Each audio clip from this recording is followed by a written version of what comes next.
On va voir de quoi ça a l'air là, à cette heure. Non, non, j'ai recommencé à streamer, moi, là. Allez. Bon.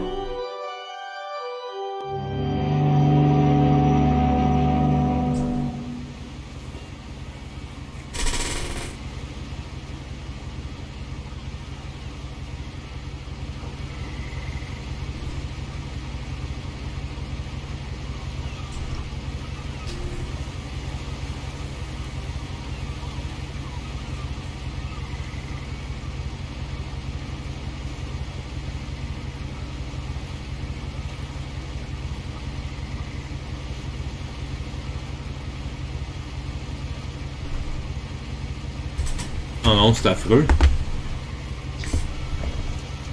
C'est affreux.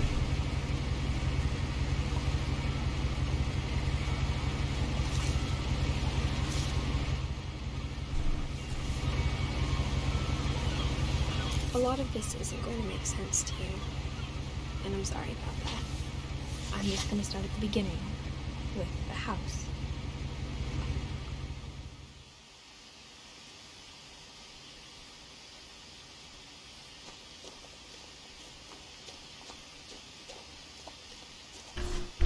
Il fait ça encore l'encodage? Ben oui, il y a encore des problèmes d'encodage. Calisse, pas des.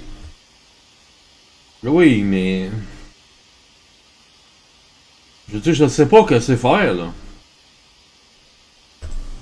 Hey, pis depuis que j'ai arrangé des affaires dans OBS, lui-même est comme.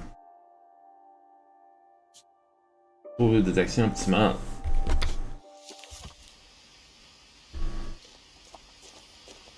I lived here until I was 11, but I wasn't allowed inside half the rooms. Ouais, le jeu marche mieux quand je le mets en qualité ultra. Inside the mailbox were bills from 7 years ago, marked urgent, open immediately.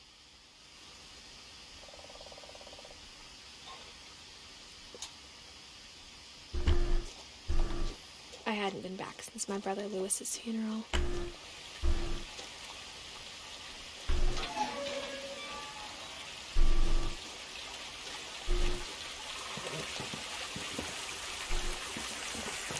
In her will, my mother left me a key, but didn't tell me what it unlocked. Okay. Maybe she thought I'd know. Or she thought the mystery would be enough to bring me back.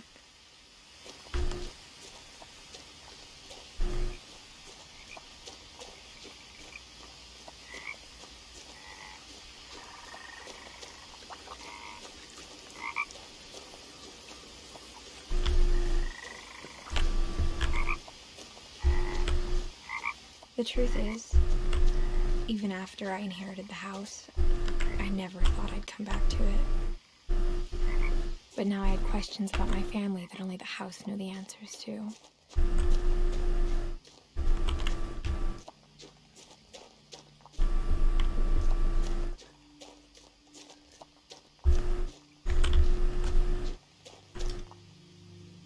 Je peux marcher un petit peu dans la forêt. Un petit peu.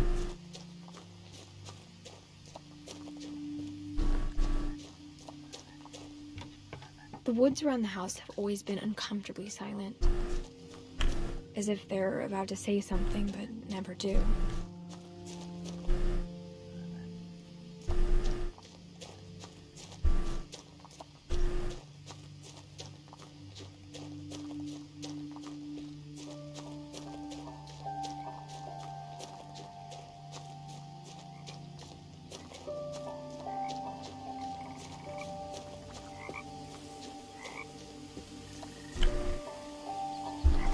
The house was exactly like I remembered it, the way I'd been dreaming about it.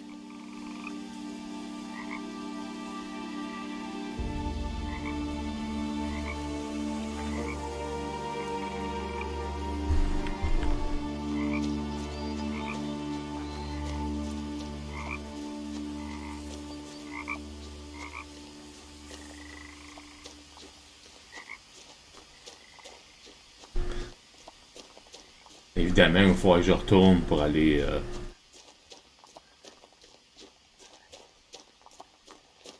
Mais c'est la première fois que je vois un jeu qui marche mieux en ultra que. qui marche mieux avec les graphismes au coton que pas les graphismes au coton. Et je trouve ça franchement weird.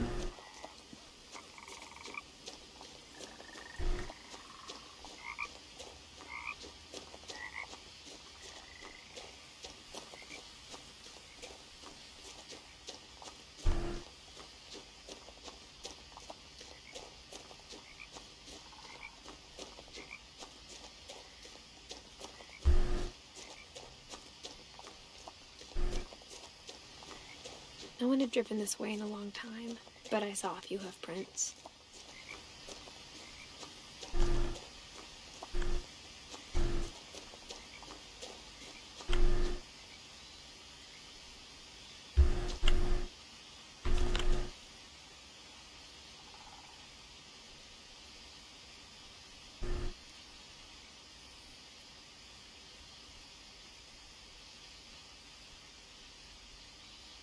Il y a un chevreuil.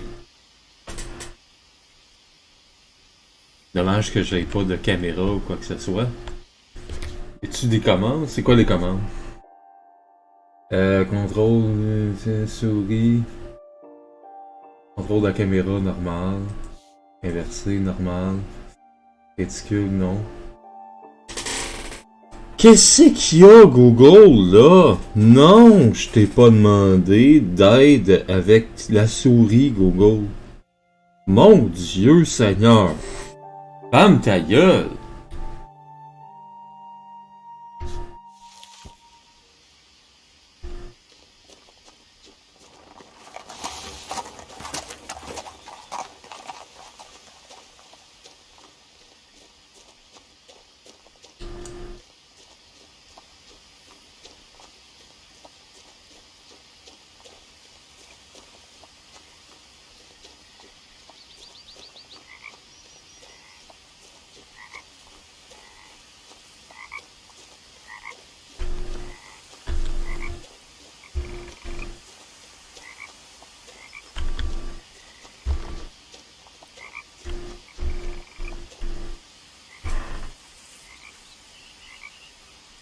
Ouais, il y a un missing Milton Finch. Il est là. Un vieux truck. Un vieux truck. Je suis pas capable d'ouvrir la porte.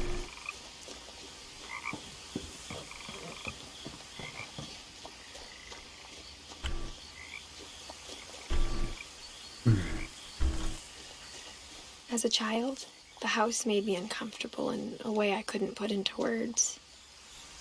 Now, as a 17-year-old, I knew exactly what those words were.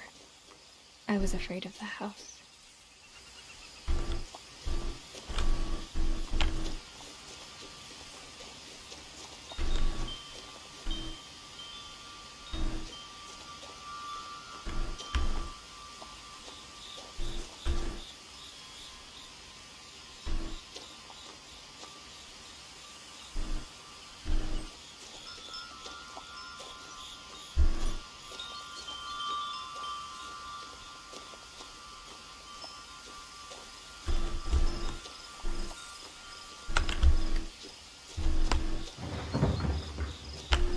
I heard something moving around in the garage.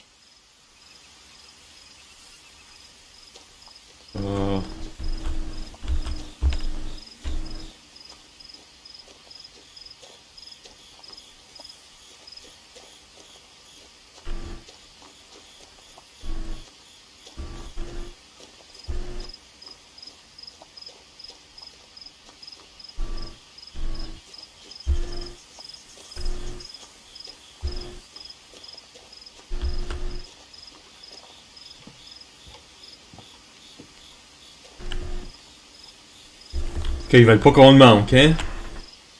Missing Milton Finch. Il y en a partout de ces affaires-là. I asked Edie once about the dragon in the pond. She said it had killed her husband. I was 6. It seemed like an odd joke to me, even then.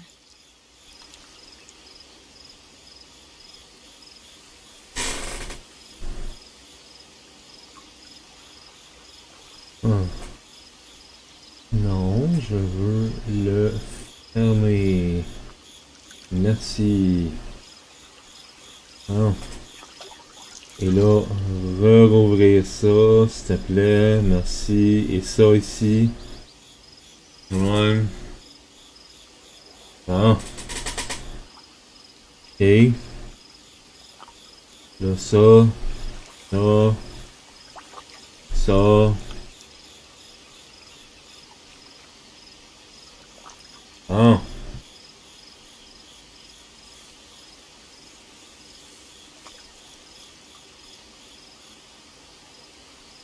Bon, Ian, que le stream, c'est pas... Bon, je vais vérifier quelque chose. Qu'est-ce qui se passe, là? Qu'est-ce que c'est ça? Ah, ok, ouais, bon, c'est... La game 2. Oui. Bon. J'aille vérifier quelque chose parce que j'ai l'impression que je peux pas vraiment me fier à mon cellulaire. Là. Il est en train de... Peut-être rendre l'âme.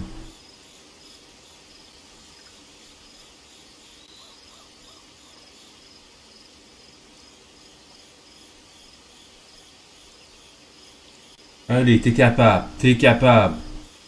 Vas-y, connecte-toi. Connecte-toi. T'es capable. Tu peux le faire. Tu es autre chose qu'une roulette qui roule dans le beurre, là. Vas-y. You can do it. I believe in you.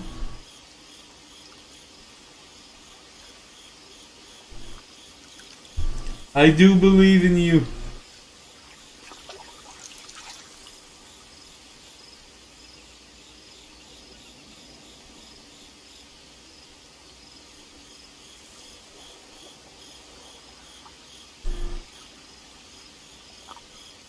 Vas-y. Tu peux le faire. Go, go, go, go, go. Vas-y. Encore des roulettes. Il y a des roulettes pour une roulette. Imaginez-vous.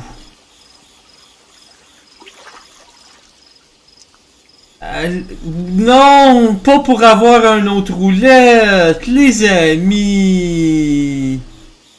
Mais stop, s'il vous plaît. Mais stop. Je veux vérifier. Je veux vérifier moi si ça fonctionne. Si ça fonctionne pas, je peux pas le savoir.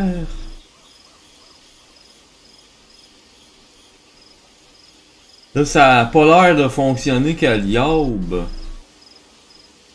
Ah! Allez! Bordel! J'ai l'impression que c'est pas une question... Je sais pas si c'est le processeur mémoire vive, là, mais... C'est parce que j'ai pas grand chose ouvert là.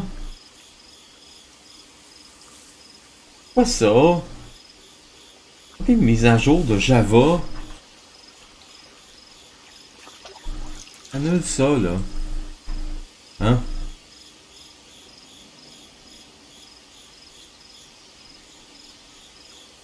En tout cas, elle roule. Mais c'est... Ouais.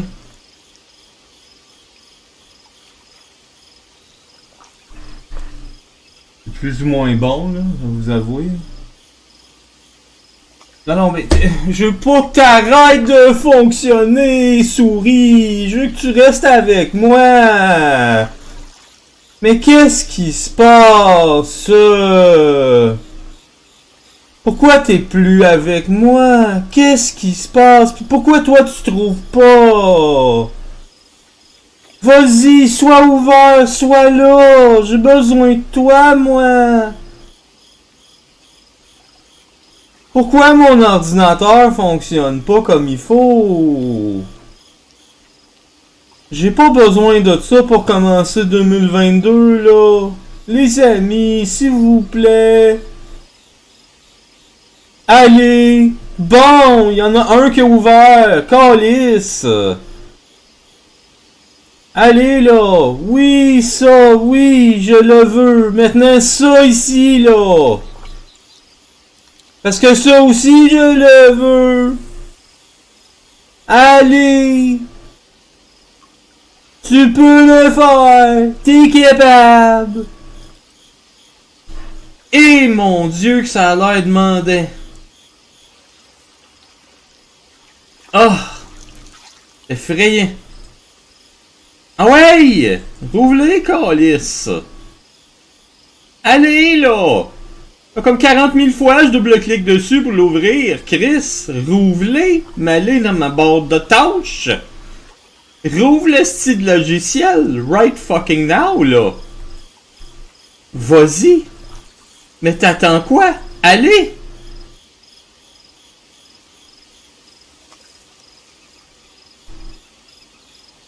Allez, là. Go, go, go. Avec. Bon, il est parti, bordel. Ben oui, mais... Il part en trip. Je veux pas que tu le partes en trip, je veux que tu le partes en juste un. Bon. Mais tu le pars pas. C'est bien normal que je vais recliquer dessus. Chris. Bon.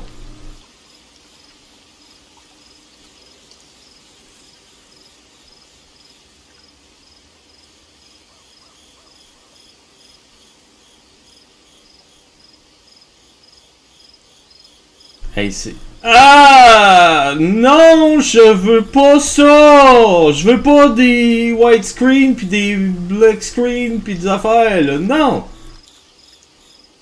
Et pelaille de pelaille! C'est difficile! Ni ah oui! Non! Ni! Ah!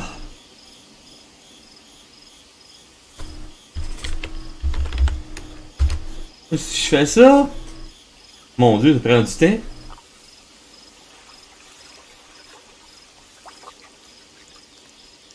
Tu sais qui se passe? Non, je veux pas que t'en rouvres 50 000! Tabarnak! T'as juste un, c'est assez! Pas tard! Marche pas le test! Faut que je l'écrive ici.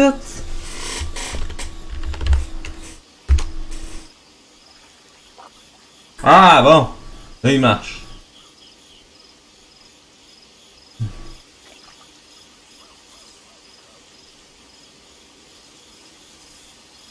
Boswell de Boswell!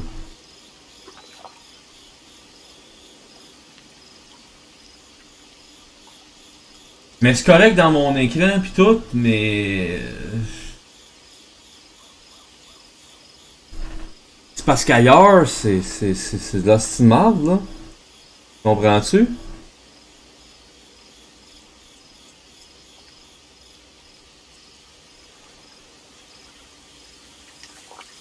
Ah non, ça a l'air beau, là.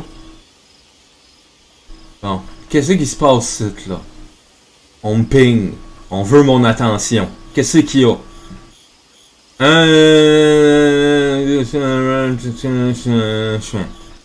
Oui, mais va remplir le doodle buddy, là, pis c'est ça. Ah. À un moment donné, là, oui. Bon! Ah, désolé, là. Oh, lisse. Non, mais c'est... C'est pénible. Je veux juste m'amuser, moi. C'est tout ce que je veux. Je veux juste avoir un jeu. Tranquille. Je vais pas avoir des problèmes d'ordinateur. M'intéresse pas, moi, ça, là. Un ordinateur qui fonctionne pas.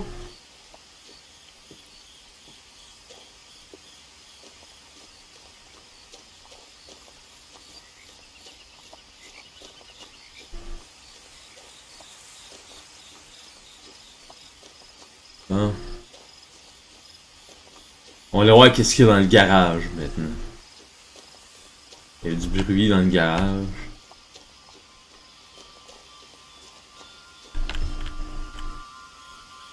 Ah, ça se trouve c'est un raton laveur.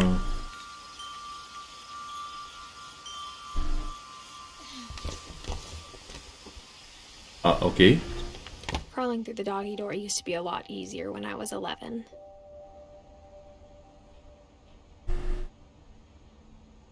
The power had been turned off the night we left.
For the first time in years,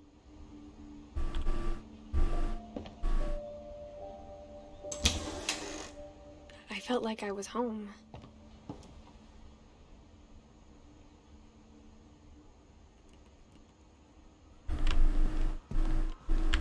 But instead of a family, there were just memories of one.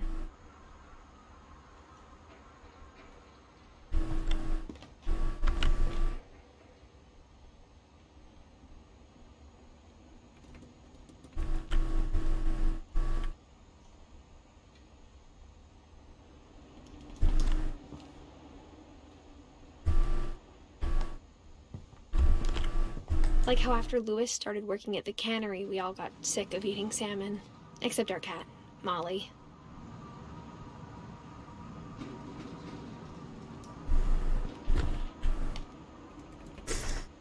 Apple pie. On a une recette d'apple pie ici. Jamais vous voulez poser le stream puis prendre ça en note.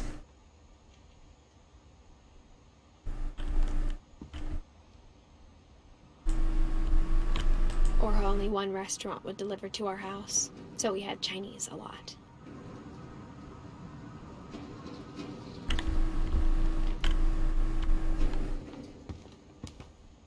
Hey boy! Quand ils disent qu'on a mangé beaucoup de thon, ils niaisaient pas, là.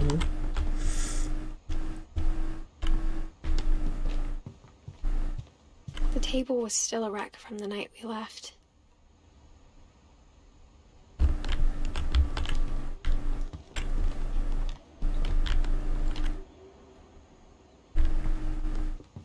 It was like a bomb had gone off, killing everyone but sparing the furniture.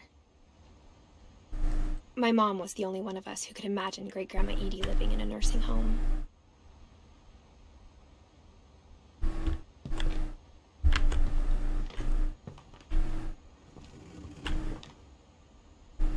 Nothing in the house looked abnormal. There was just too much of it, like a smile with too many teeth.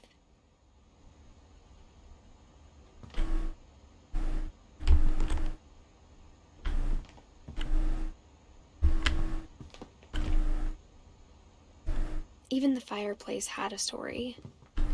Edie told me the bricks came from the original house, after it sank.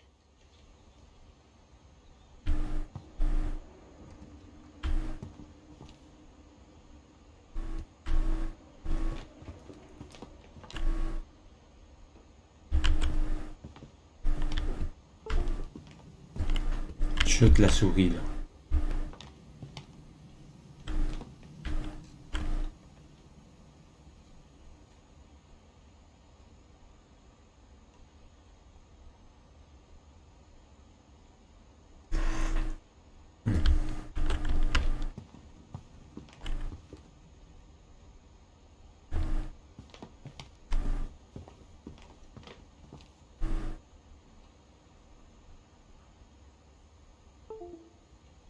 Chut!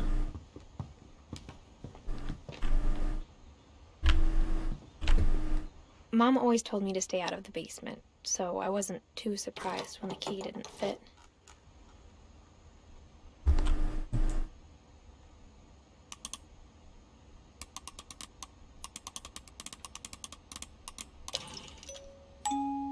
Great-Grandpa Sven built a music box for Barbara, along with the rest of the house.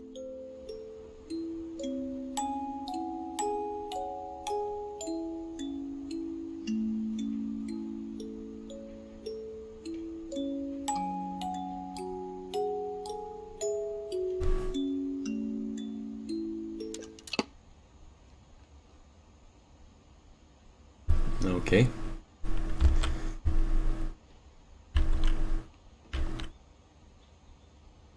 Barbara Finch.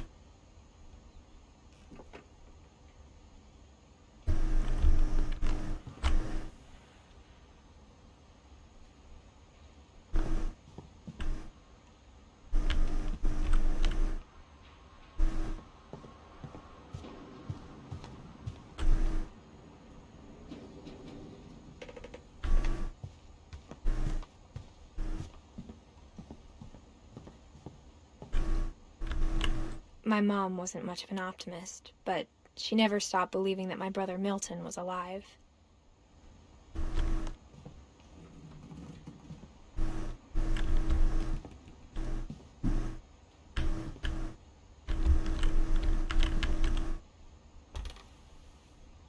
Edie told me once that every Finch who ever lived is buried somewhere in the library.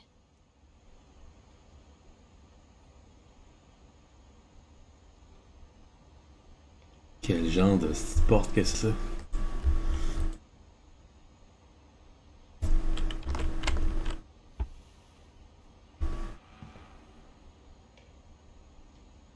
Oh, ok.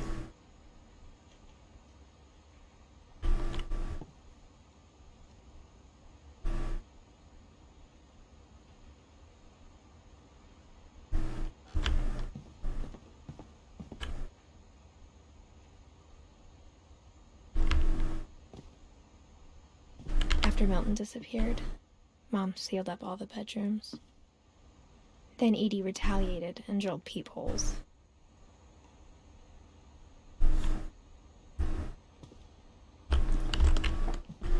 Elle a scellé les chambres. Whenever people ask me about my family, the first thing they always want to know about is Barbara.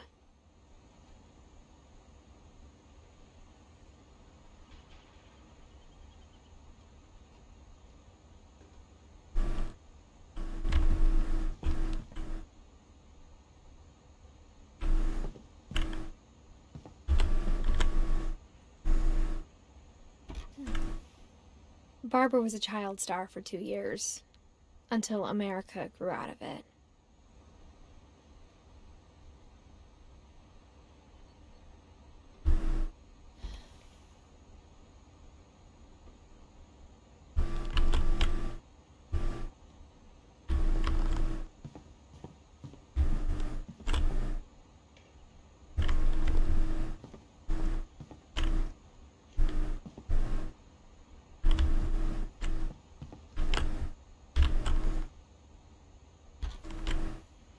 Molly always seemed like a girl I could imagine being friends with, if she hadn't died in 1947.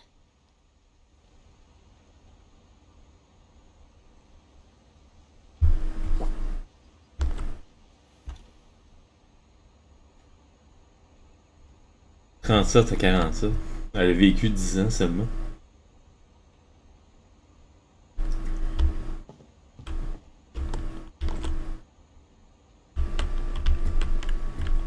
I I spent a lot of time playing in Great Uncle Walter's room. I think my mom sometimes regretted not sealing it up.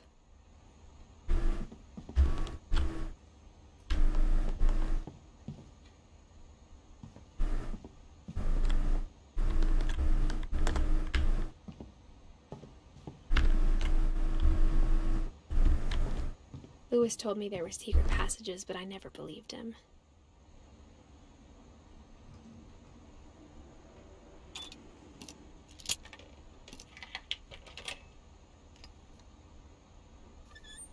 Turns out, my mom was really good at keeping secrets.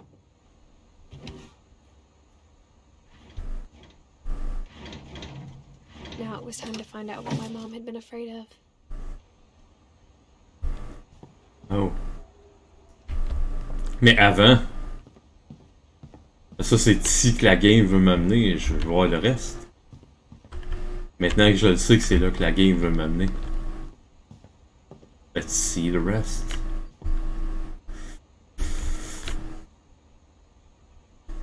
Eddie. Sven. The last time I was in Edith Sr.'s room, I was 10 and she was painting my portrait.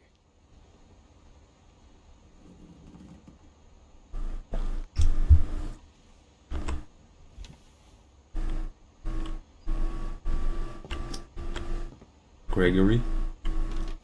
Arna. As a kid, I just assumed every house had peepholes and sealed rooms you weren't allowed inside of.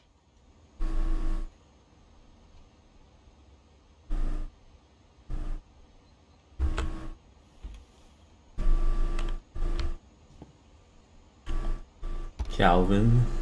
My Grandpa Sam spent 7 years sharing a room with his dead brother, Calvin.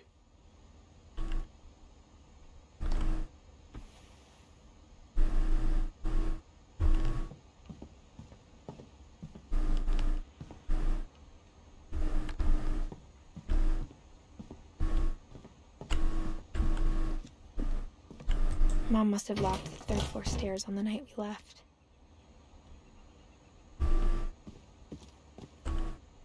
C'était pas bien, maman. Bon. Là, je vais y aller.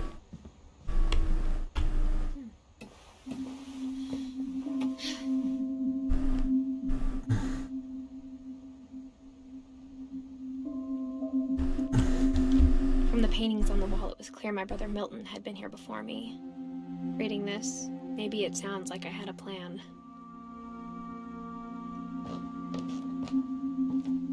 But I had no idea what was behind that door.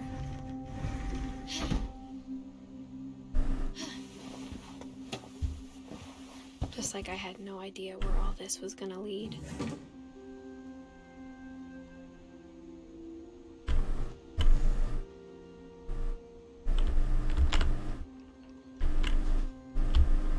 I grew up looking at Molly's room through the peephole.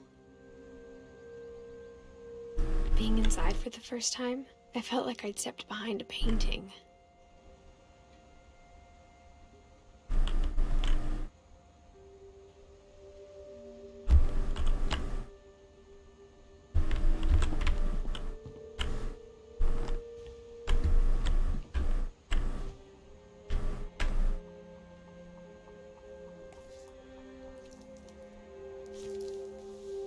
December 13th, 1947. Dear Diary, I'll be gone soon, but I wanted to tell somebody about what's gonna happen. It started when Mom sent me to bed without dinner. I woke up and I was starving, so I looked around for something to eat.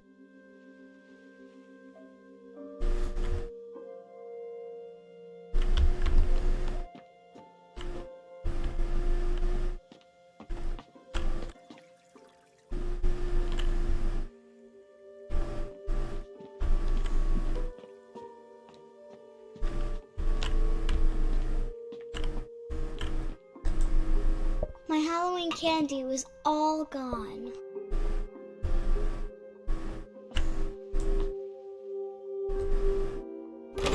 Mom, can I come out now? Sweetheart, it's late. Go to sleep.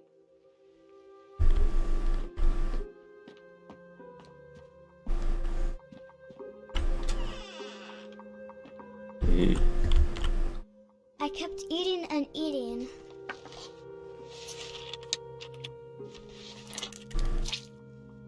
Ugh. I ate a lot of things that night.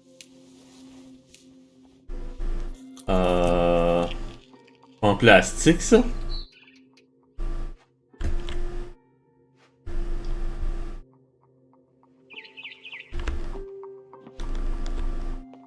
Then I heard chirping outside my window. It was a barn swallow going back to her nest. I reached out for her.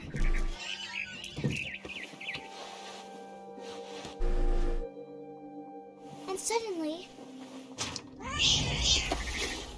I was a cat. Okay.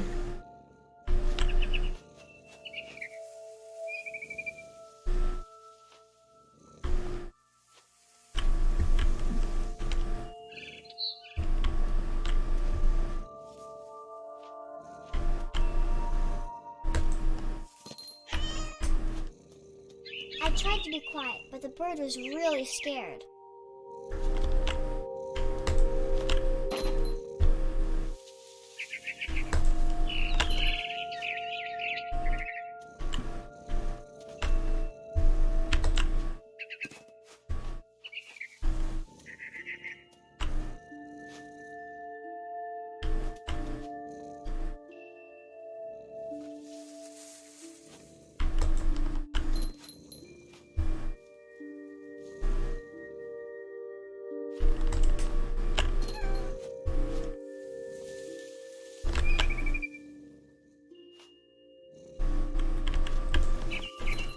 Mom and Dad didn't even look at me.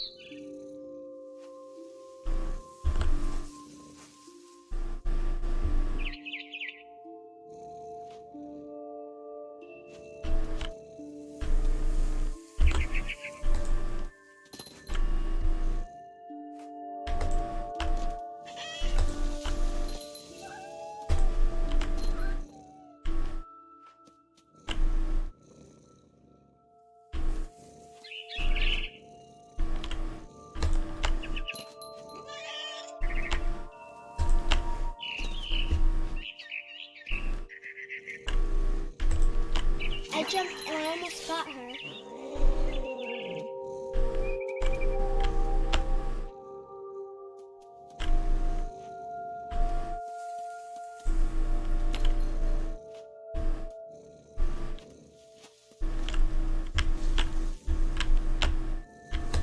I could tell she was getting really tired.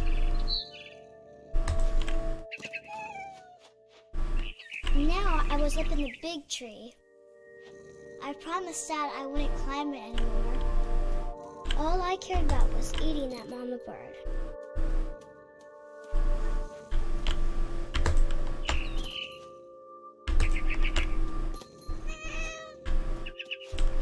I gobbled her up.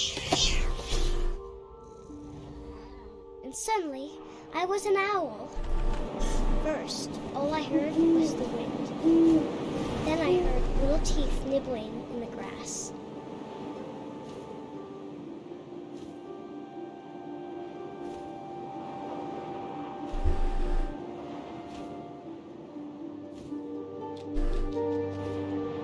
Rabbits.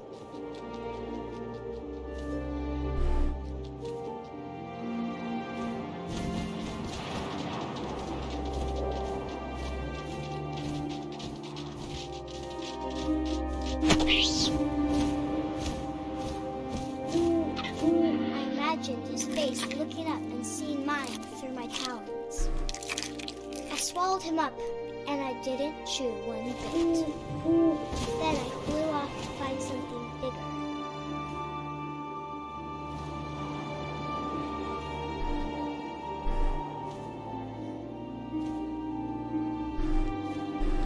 A mama rabbit.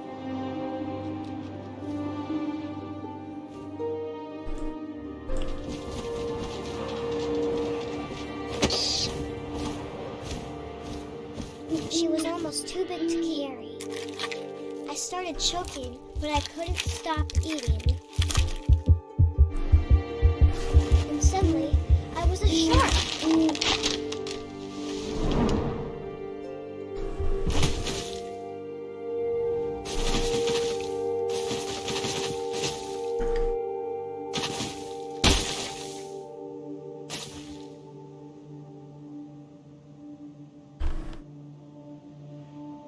Okay.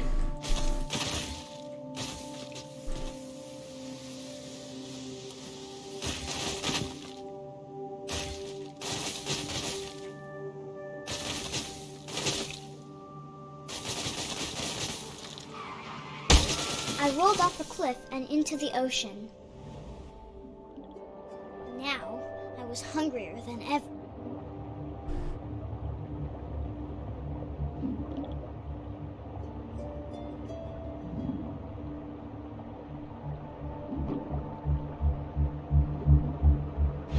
I wanted fat, juicy seeds.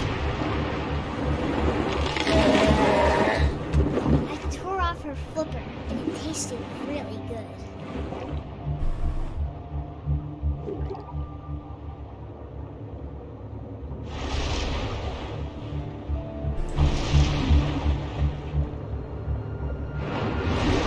I grabbed on tight. And I was so hungry, I jumped out of the water. When I opened my eyes, everything had changed.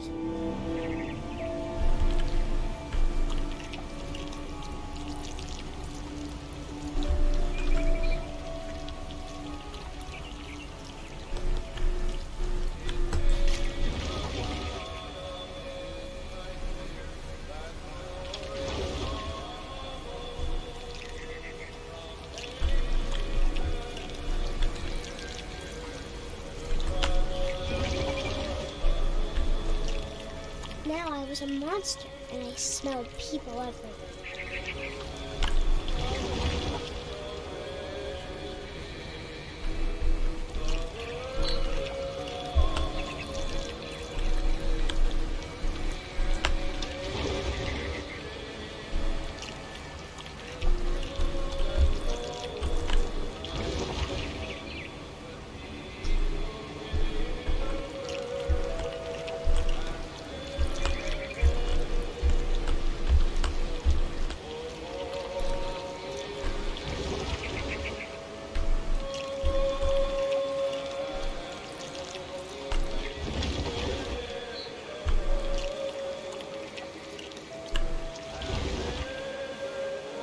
I was big, but I moved real quiet.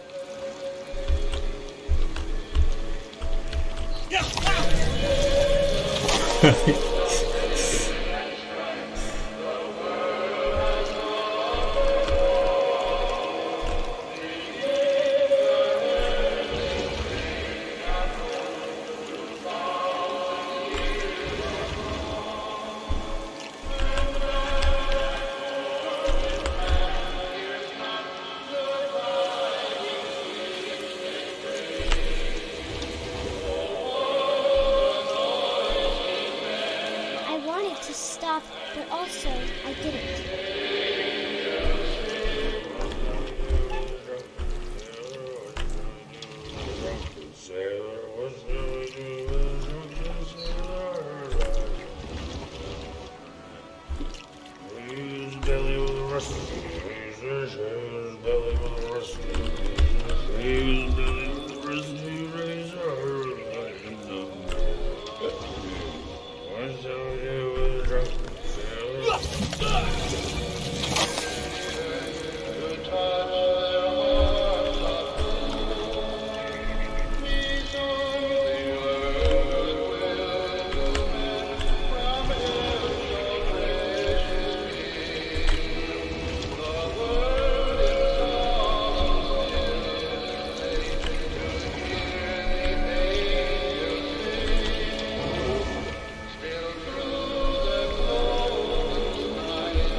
After the last passenger, I was still hungry. And to cross the water, I saw something new. Something I had to have, so I swam towards it.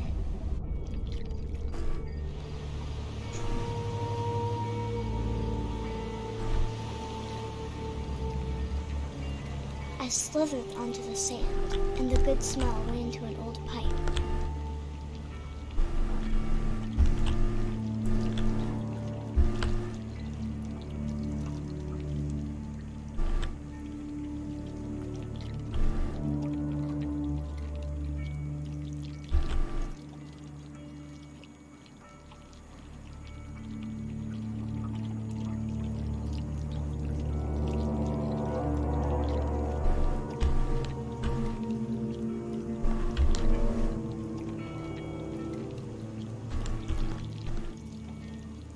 I got closer and closer.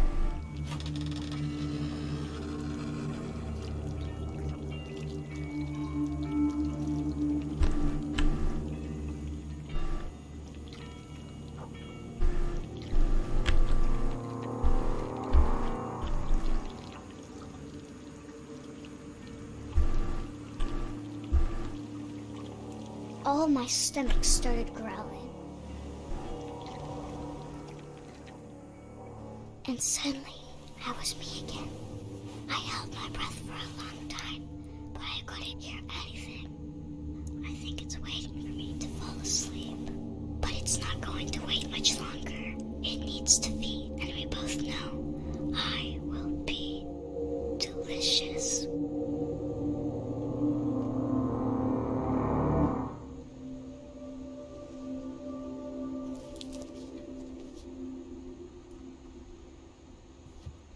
Okay. I'm not sure if I believed all of that, but I'm sure Edie would have.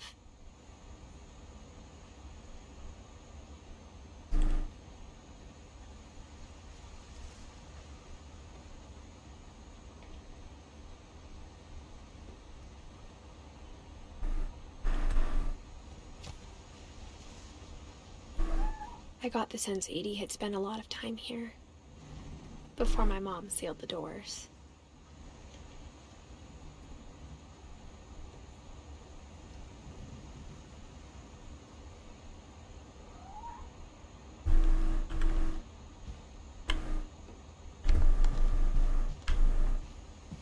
I can't describe it, but I felt like some part of Molly was still here.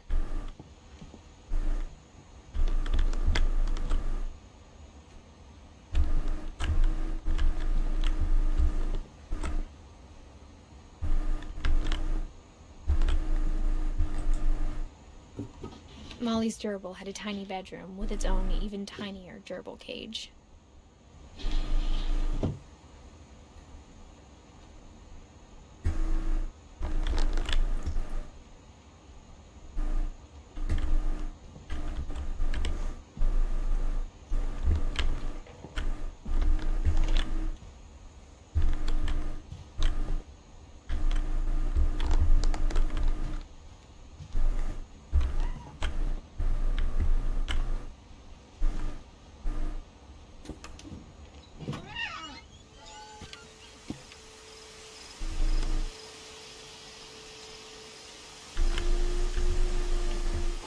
This will be obvious later, but my mom never told me any of these stories. Edie would have, but Mom didn't like bringing up the past. Though, when we adopted a stray kitten, she was the one who named it Molly.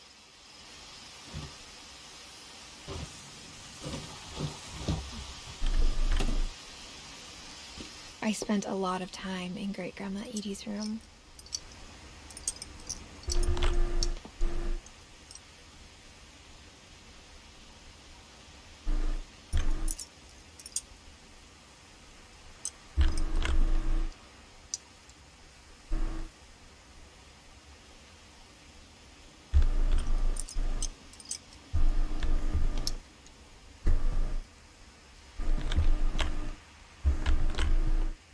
We got along, and it was a good place to hide from my mom.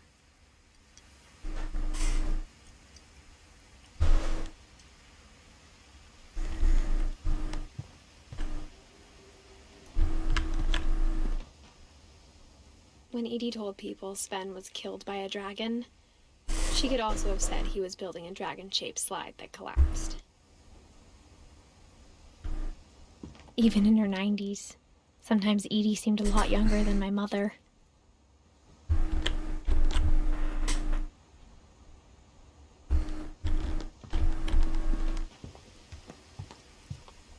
Her room was like a museum.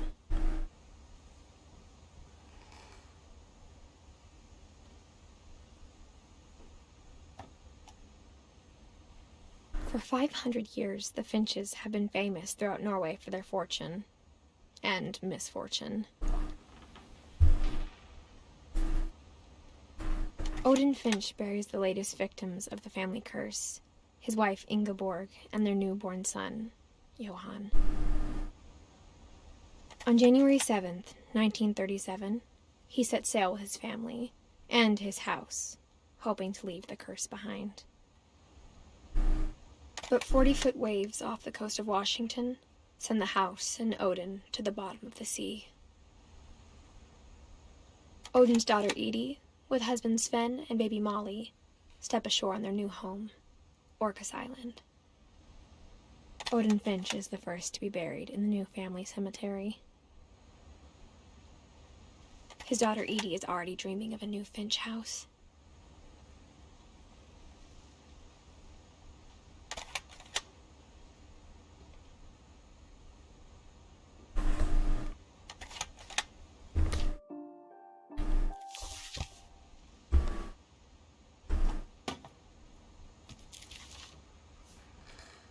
Whatever's wrong with this family, it goes back a long ways.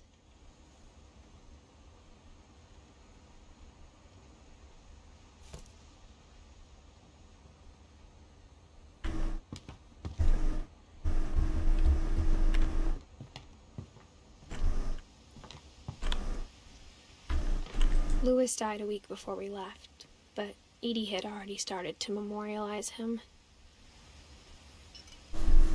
Edie knit me a new pair of gloves every year, just in time to replace the old ones.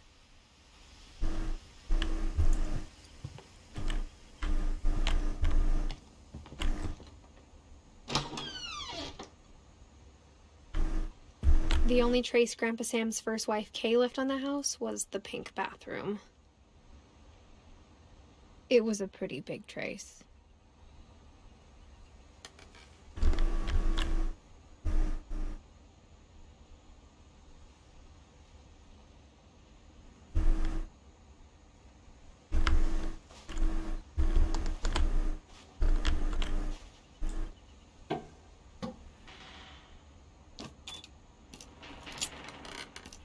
There's a secret in this bathroom.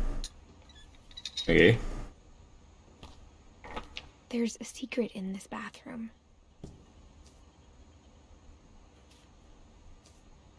It's in the last place you would look. It isn't in the cupboard. It's hidden in this book.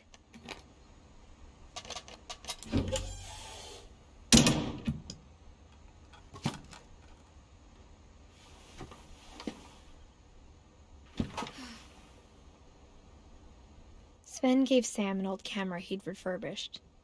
He never put it down.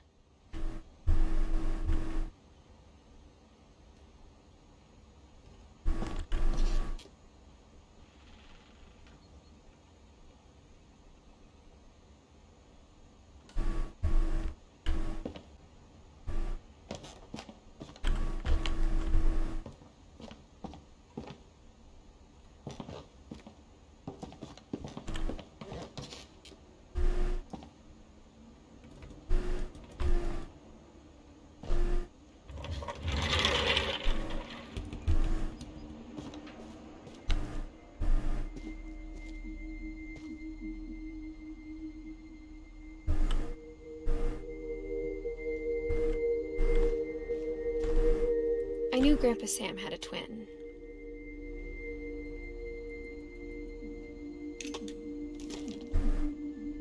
And that he never talked about him.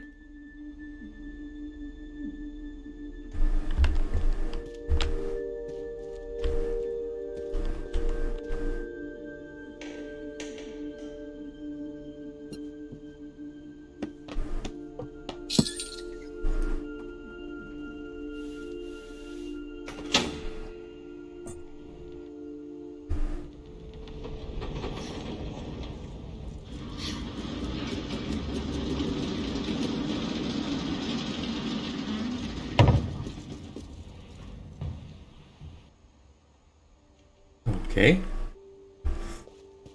Just wait a minute then. J'ai l'impression que je vais partir de là, moi.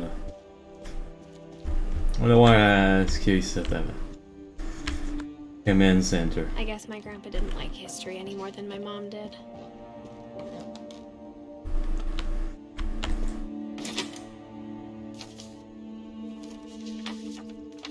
How I Want to Remember My Brother by Sam Finch. The thing I remember is that when he made up his mind, that was it.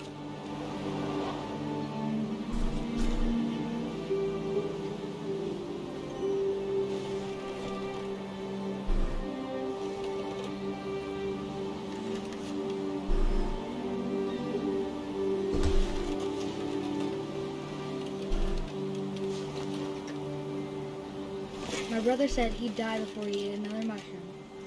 And he did. At Barbara's funeral, we swore we'd never be afraid again. And he wasn't.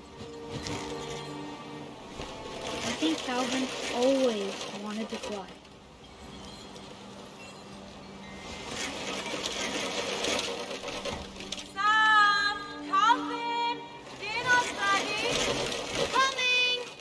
But that day, he finally made up his mind to do it.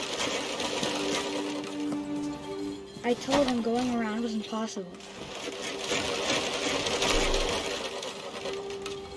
Maybe if I hadn't said that.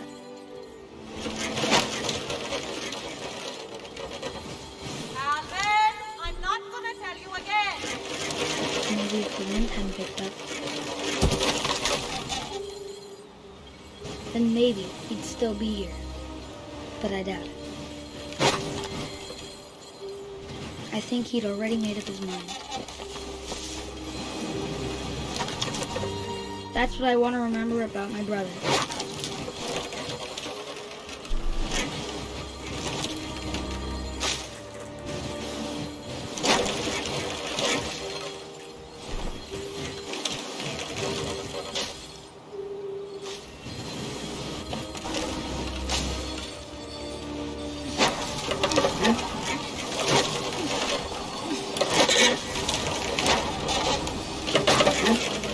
The day he made up his mind to fly. And he did.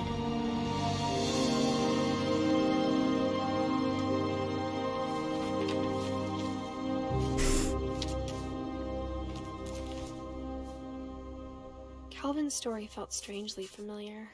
When I was younger, I remember trying to do the exact same thing.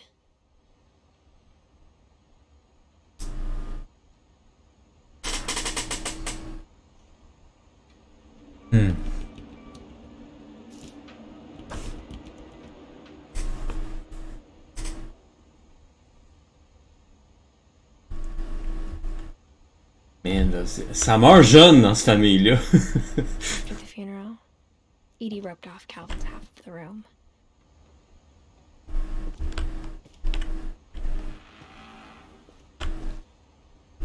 Oh, false end. And list.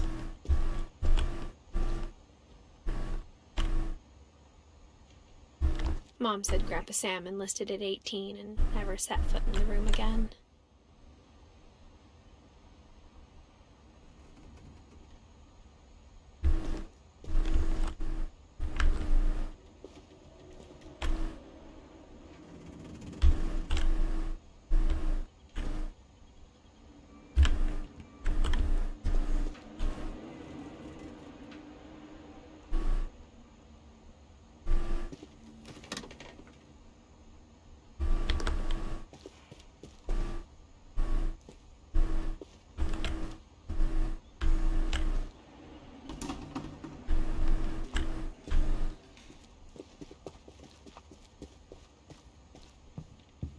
The passages were a pretty tight fit. They'd obviously been built for smaller hands and bellies.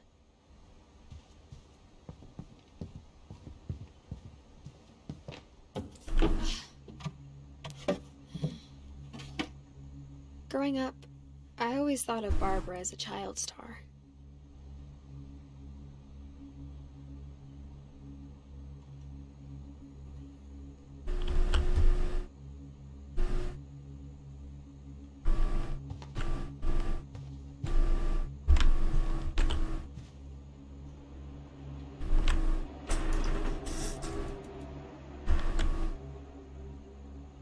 Seattle starlets. I never thought about how hard it must have been for her afterwards.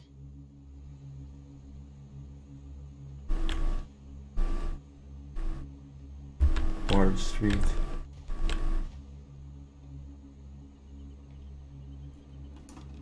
Ok, elle est morte à 50. 16 ans.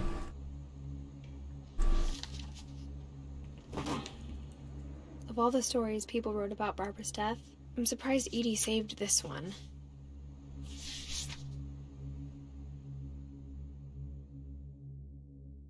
Old Jack here with another ghastly tale inspired by America's most unfortunate family.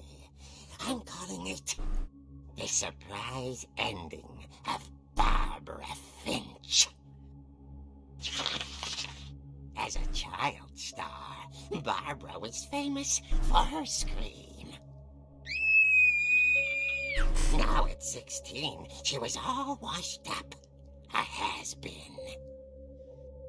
But in a lucky break, she'd been asked to perform her signature scream at a local convention for monster movie fans. It was just the boost her career needed. Unfortunately, her scream hadn't aged well. Getting better.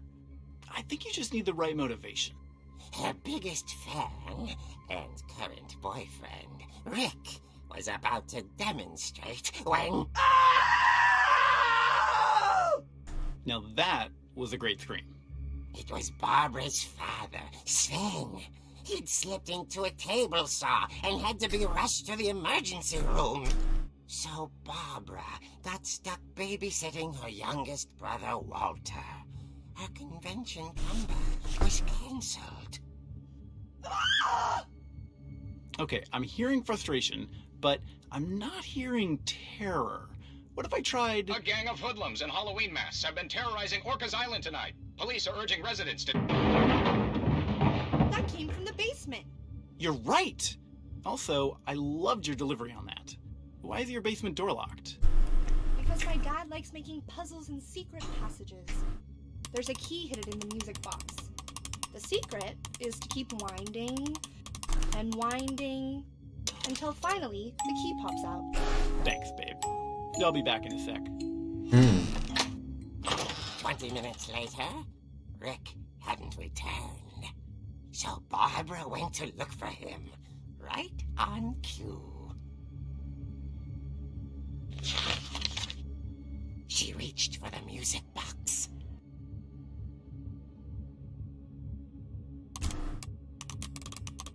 And as she wound the key, she listened for Rick, but the house was silent.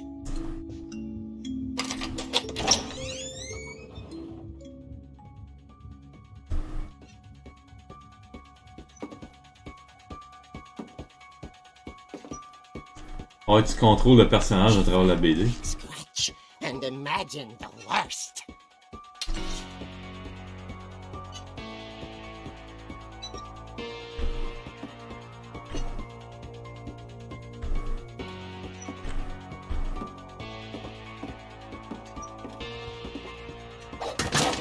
The gang's leader is the infamous Hookman killer, Dr. Carl Hamill, who impaled and then ate his family 10 years ago tonight.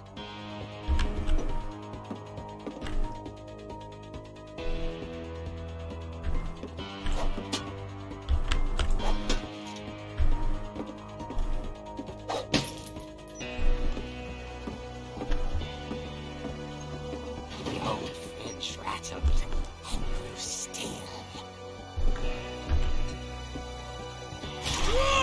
Oh dear! Oh! Rick? Barb, relax. I was just trying to scare you to help you find your scream. Well, I'm not scared, Rick. I'm furious. Then act furious. All I'm getting from you now is that you're hurt and confused and you... She threw him out, but she kept a little something to remember him by. Barb, have you seen my other crutch? and she was still holding it when she fell asleep watching the late picture show. Hours later... Barbara! Walter, what's going on up there?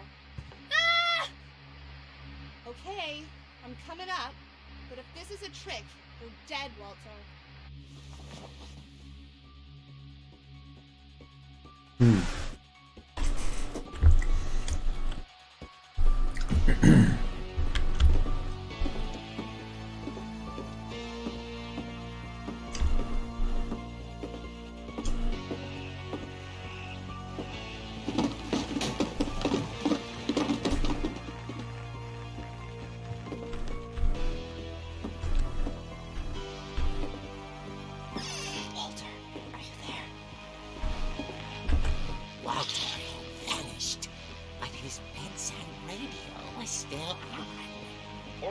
Police describe the man as 6 feet tall, with a steel hook for a hand. Residents are urged to lock all doors and windows and notify the police of any suspicious activity.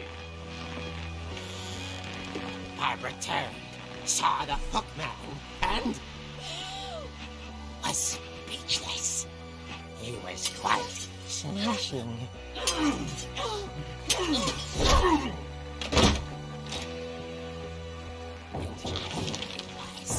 He couldn't get enough of Barbara. Okay, Barbara, there's gotta be another way out of here.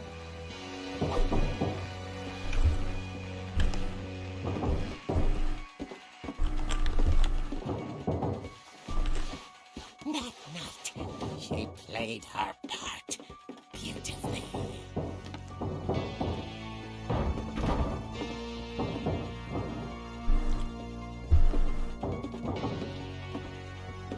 She thought about abandoning Walter, but just couldn't do it.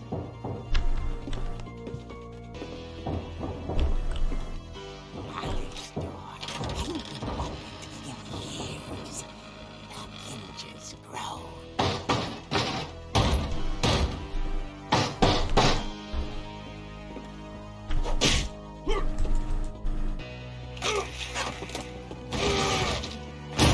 He wasn't moving, but she sensed the story might not be over yet.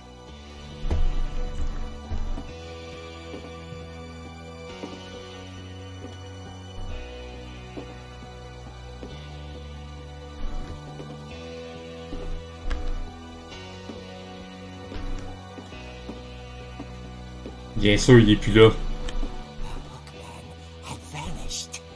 She listened for his breathing, but all she heard was...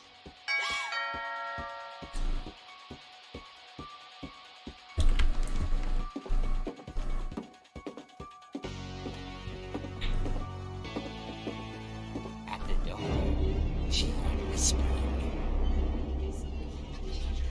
It was coming from inside the house.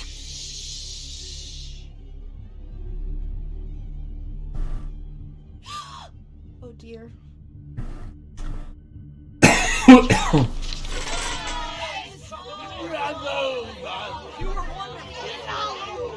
monsters had come to surprise her. For Barbara, it was a dream come true. Then she saw what kind of monsters they were, and she realized what was about to happen. She was going to be famous. And with her final breath, Barbara Finch gave the performance of her life.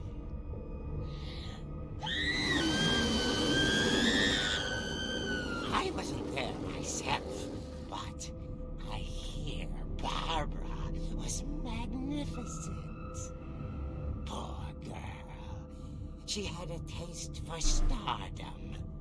But unfortunately, so did her fans. Of course, the police blamed it all on poor Rick, who disappeared the same night.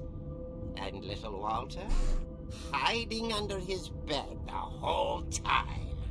He took it all pretty hard, but that's another story. As for Barbara, tucked inside the music box is all they ever found of her. Her ear. Now that's what I call a real eerie tale.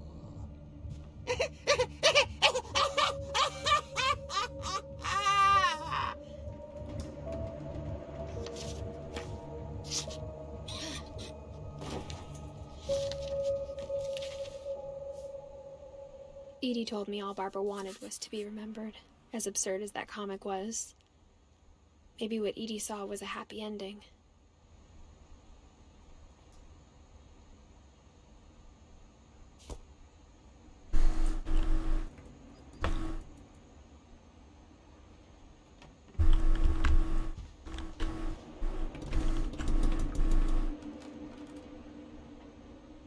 Mon Dieu, ok.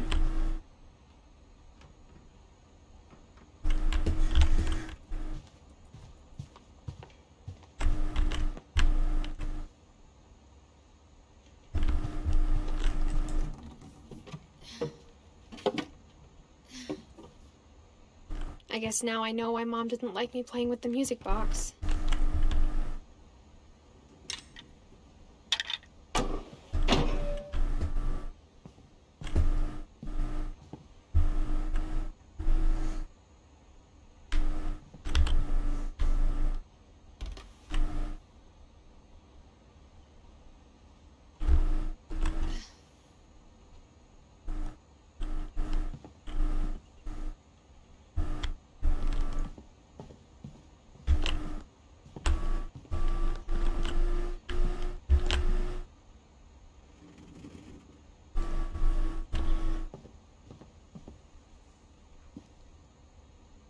Faut que j'aille voir le music box, of course.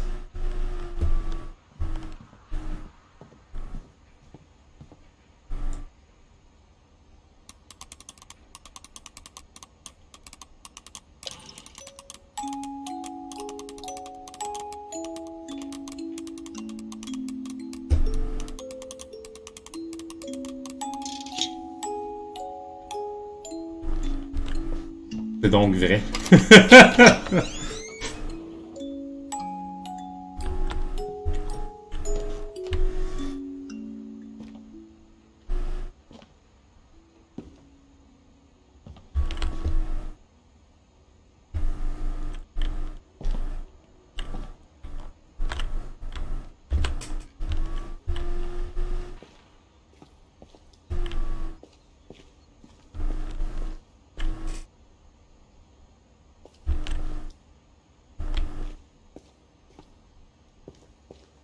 Mom said the basement was off limits, unless I wanted another tetanus shot.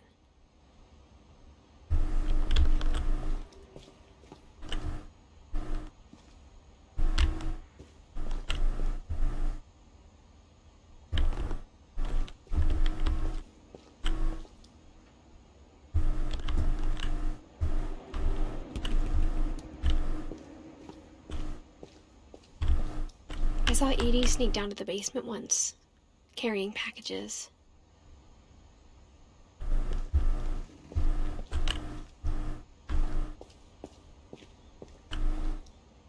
Il y a vraiment rien pour du vent.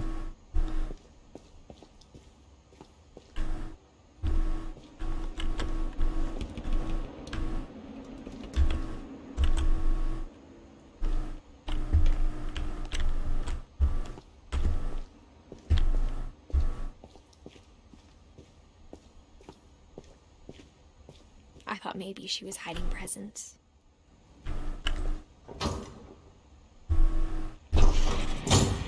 It turned out she was hiding a lot more than that.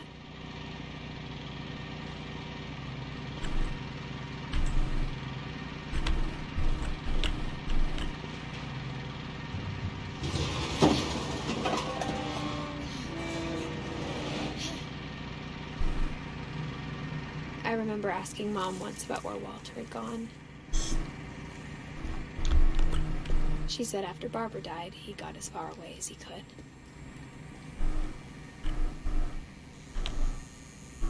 If there's a pattern in all these stories,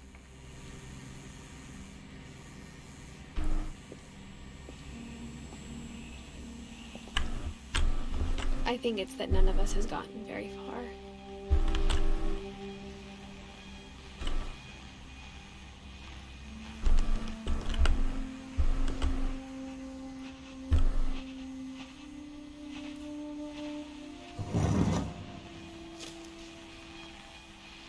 Goodbye, everyone. I can't believe I've been down here for 30 years.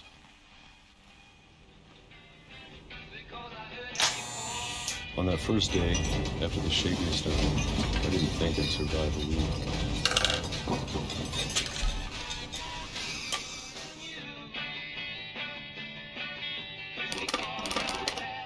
But after a few days, I settled into a routine.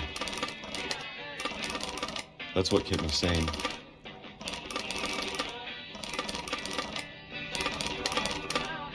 Having a schedule, living for today. I always expected to be dead tomorrow. But if you wait long enough, you get used to anything.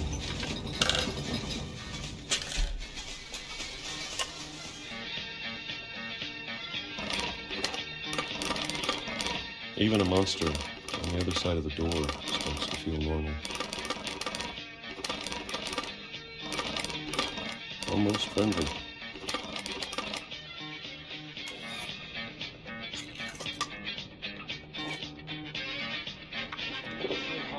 And then one day, everything just stopped. Whatever that thing was, it was gone.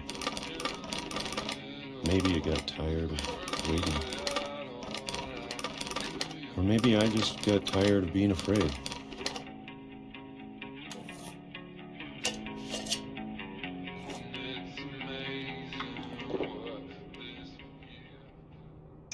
It's been a week now, the longest in 30 years. I'm done waiting. I have to leave while I still can.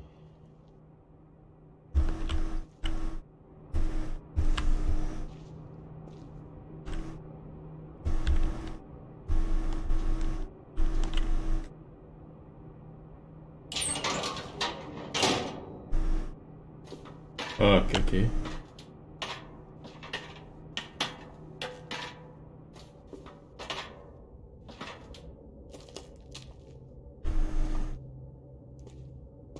I know it's out there somewhere. Whatever killed Barbara and Molly and Calvin.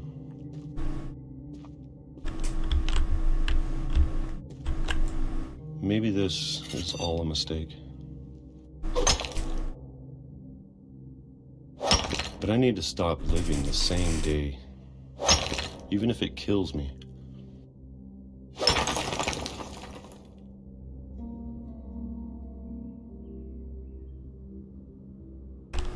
Whatever's out there, I want you to know I'm ready for it.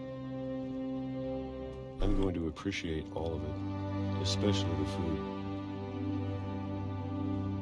I don't mind if I only have a year left. Or a month, or a single week. I'd be happy with one new day. I can already imagine the sun on my face.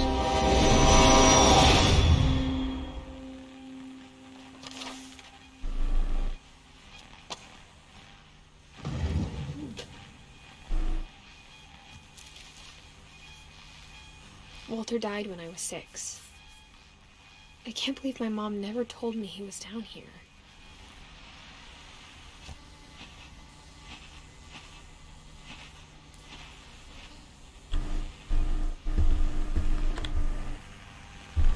I'm sure my mom was trying to protect me.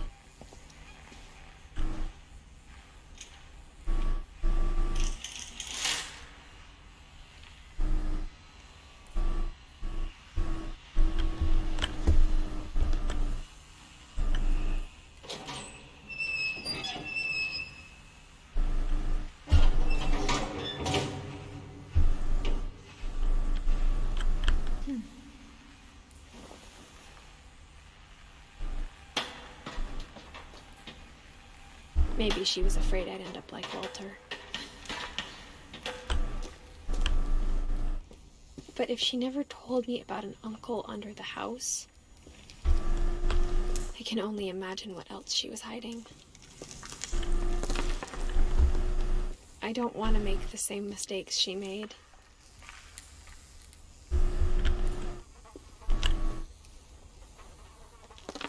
Hey boy.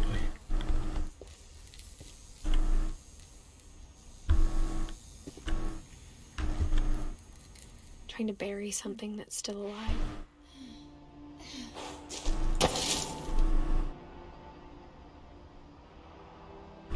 Now that there's only one of us left, or maybe two,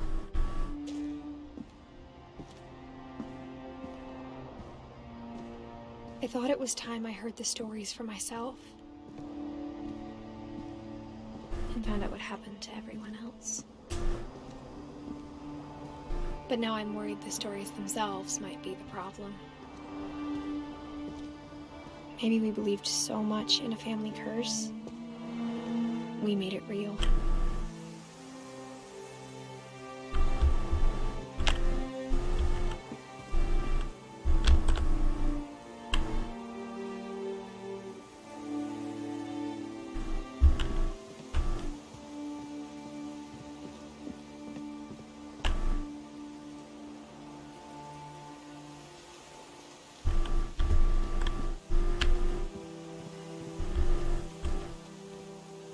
I don't know if I should even be writing this.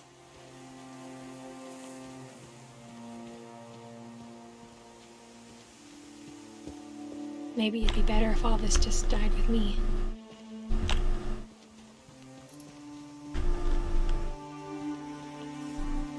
But I thought you should know about your family.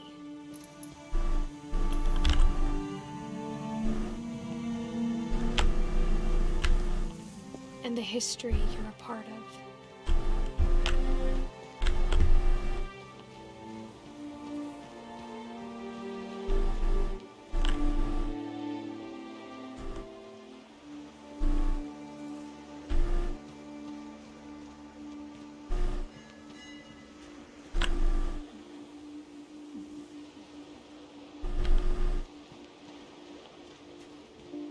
Ils veulent-tu que je me rende là pour vrai ou... Ok, non. Non, c'est... Il y a même un mur invisible. Je peux pas avancer dans l'océan. Ok. Though to be honest, I feel as lost as you probably do right now.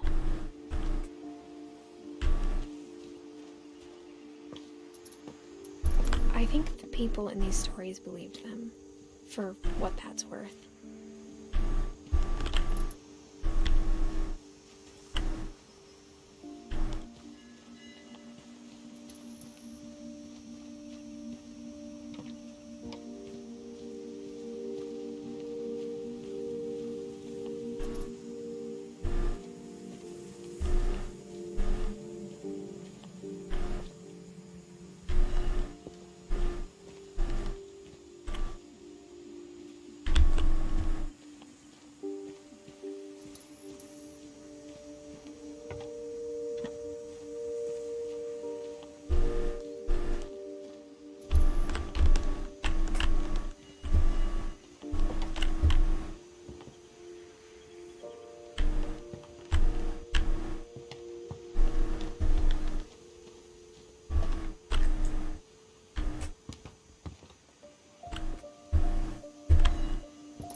And when you look at the house, that history of imagination and stubbornness and madness, any of it seems possible.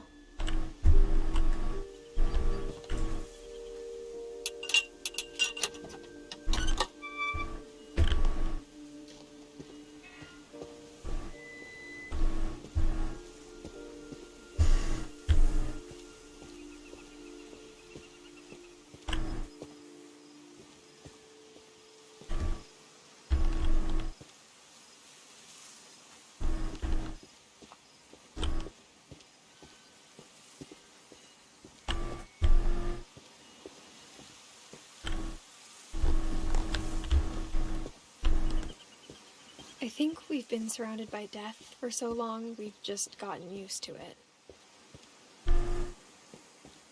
What kind of family finishes building a cemetery before starting the house?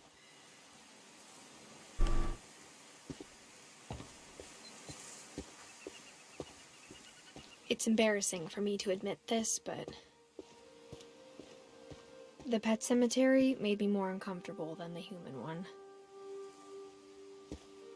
3 of the gerbils were mine, and 2 had been my fault.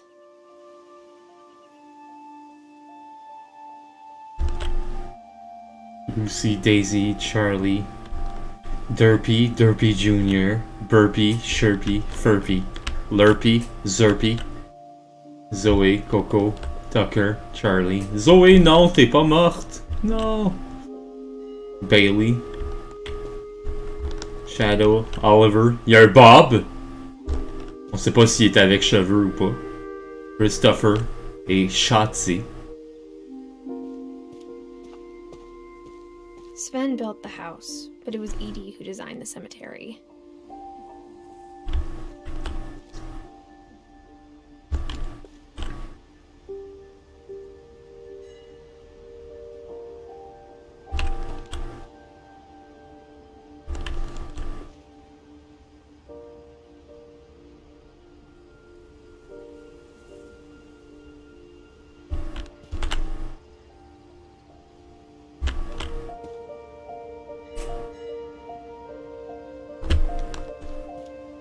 I'm sure Odin's monument had been Edie's idea. My mom was always trying to move on, but for Edie, the past never went away.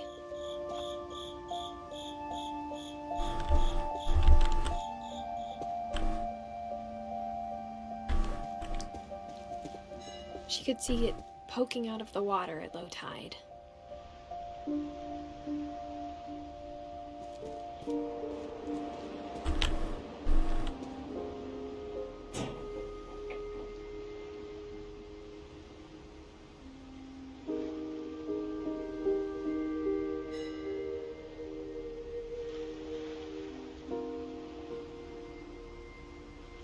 Edie said she dreamed about the old house every night.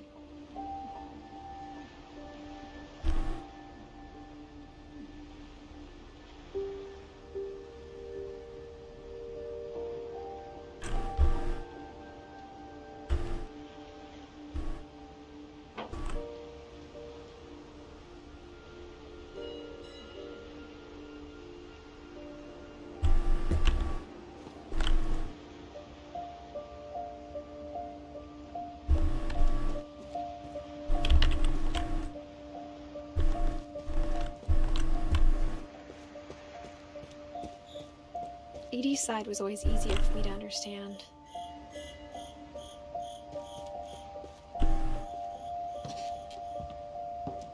But the older I get, the more I can see where my mom was coming from. Her dad had been pretty strict, but it wasn't enough to save her brothers. She was just trying to do better.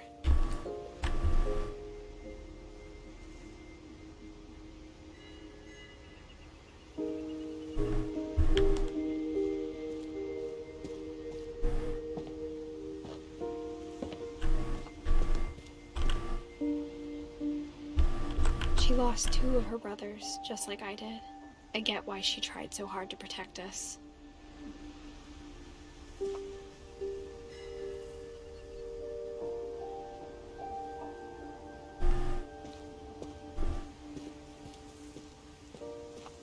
There's so many things I wish I could ask my mom now. Part of me thinks this is what she wanted all along. For me to come back someday and find everything out for myself.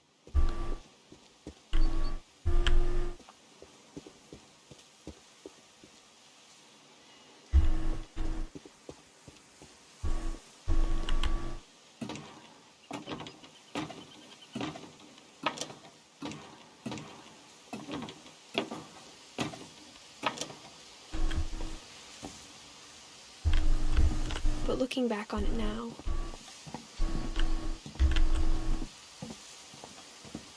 if she told me there was going to be so much climbing,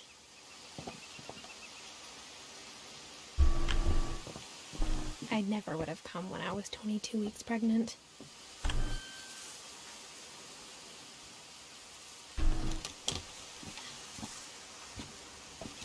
Enceinte de 22 semaines.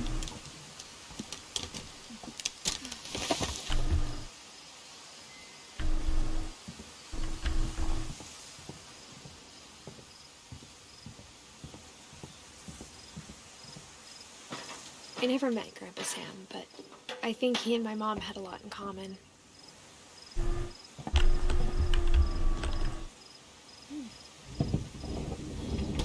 They were both pretty intense.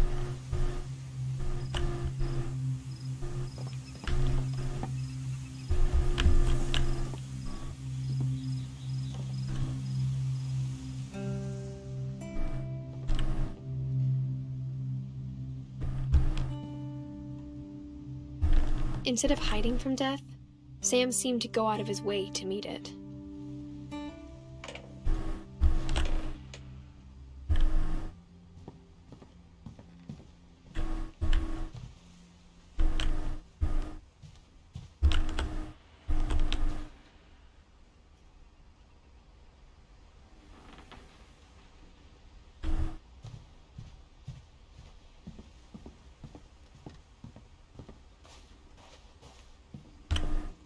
Sam spent his life shooting photos, but Mom said he got nervous being in front of the camera.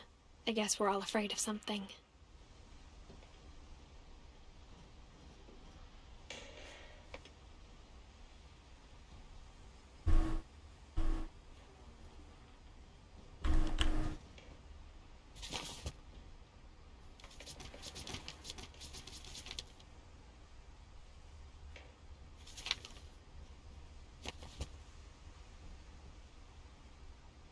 Ah, ok. Non. Poigné.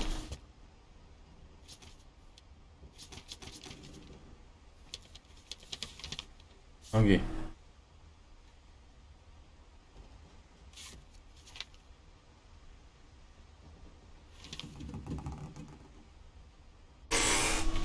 Dawn, I promise, you'll never forget this weekend. Yes, sir. These memories are gonna last a lifetime. Hmm? Am I gonna have to shoot anything? It's a hunting trip, Dawn. Shooting is strongly encouraged. What?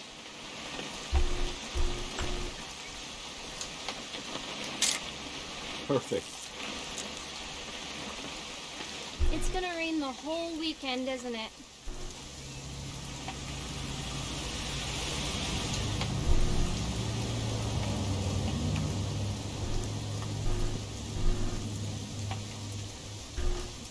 Never forget this weekend, Dad. That's the spirit. Okay, got it. I'm gonna take some pictures, okay? Just be careful. That camera's older than you are.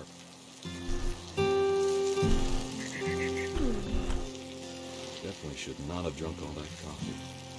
Hey! That's a keeper. I'm just saying, I'm not always gonna be here, Don. You'll need to remember this stuff, if you want to survive. I'll be fine, Dad. You know who else thought he was going to be fine? Some guy who died. Don, I'm being serious. I know, Dad. You're always serious.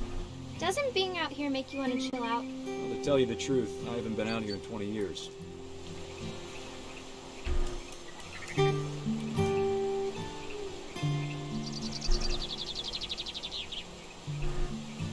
Last time I was with my brother Calvin. Man, that was a great trip. Your grandpa Sven taught us how to fish, how to build a fire. We found an old logging trail. There were deer everywhere. I bet if I could remember where that trail was, we'd spot a buck for you in no time. Give me a minute to check the map.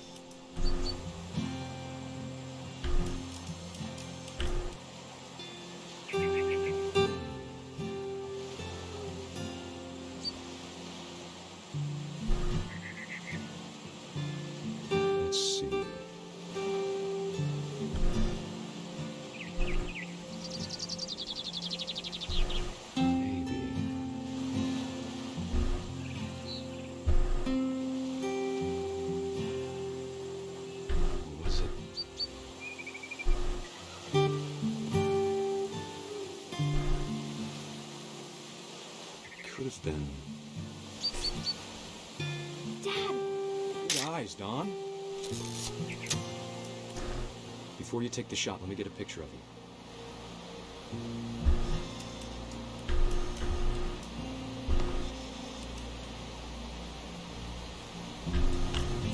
Dad, Just breathe. Turn off your imagination. Focus on your target. Let me get behind you. Do I have to do this? Don, you don't have to do anything. But if you want to survive, you'll need to be strong. Great shot, Don!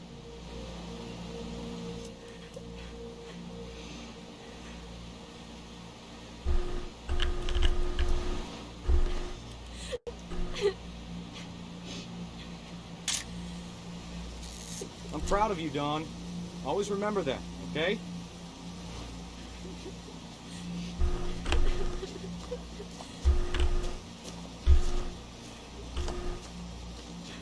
Sorry, Don. Just gotta reset the timer.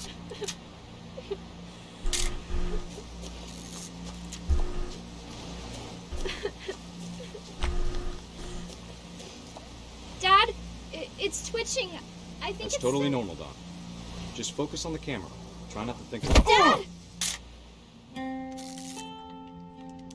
Uh-oh. Okay. Well, that's how he died. Of all these stories, that's the one I wish most that my mom had told me.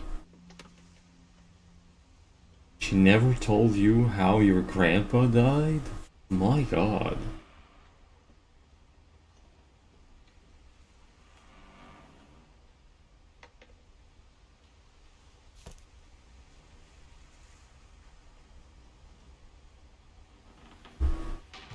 C'est assez embarrassant quand même, là, mais... Que, tu sais...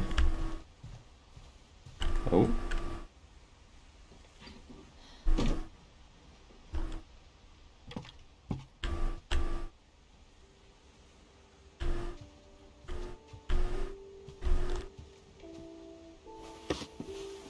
After Sam died, my mom and Edie got really close. They'd both lost a lot.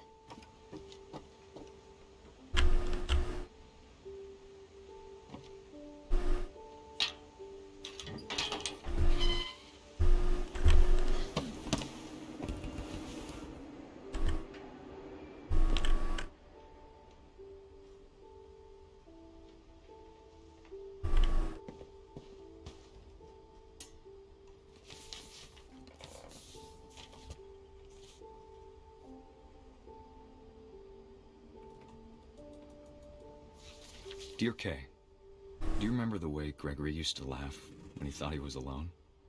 Like something funny was happening, but only he could see it. Okay. I think he saw things the rest of us don't.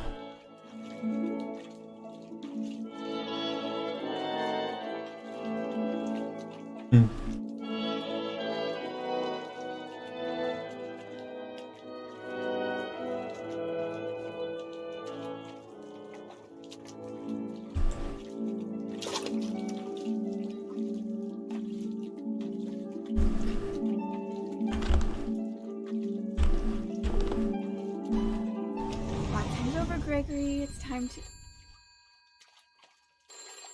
Hold on, sweetie. Hello? Sam, I told you I don't want to talk right now. I wonder what he saw.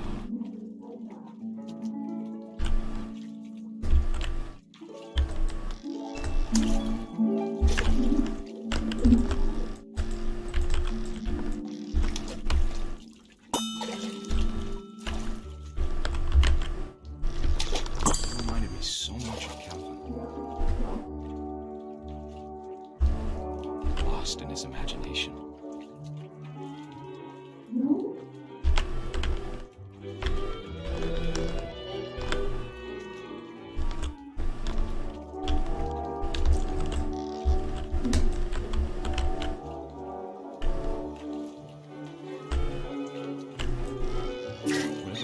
saw.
Oh, okay.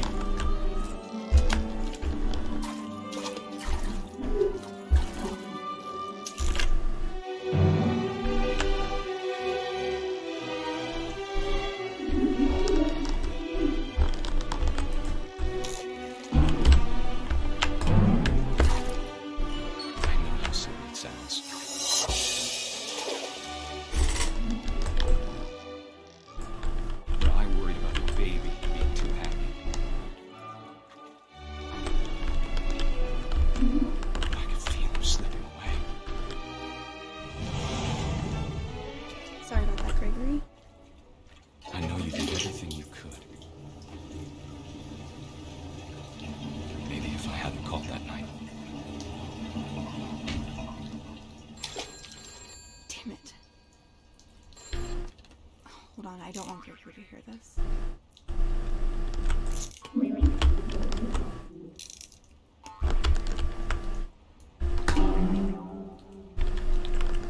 I wish he could have told us about the world he saw.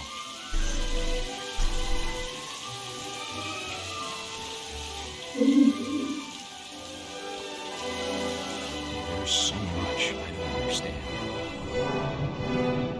about Gregory,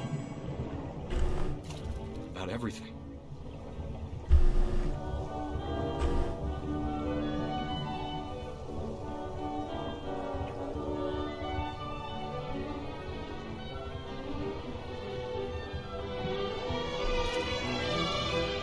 I know what happened wasn't your fault.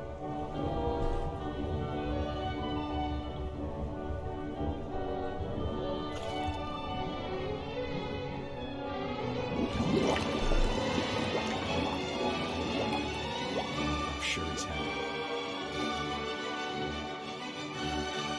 I think he'd want me to be happy too. Good luck, Kay. Love, Sam.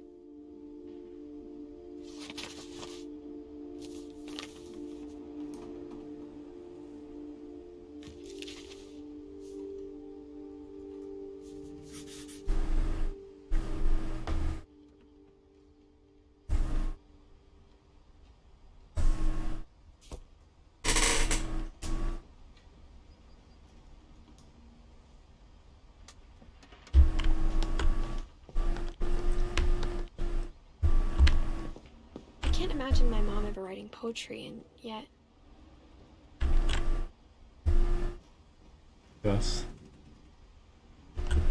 J'ai jamais vraiment entendu parler de Gus, hein?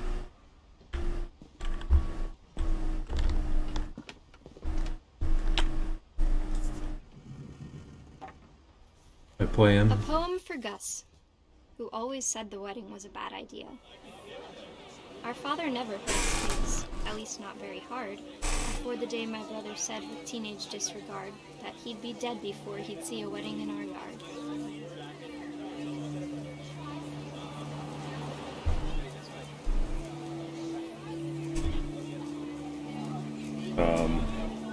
Ah, ok.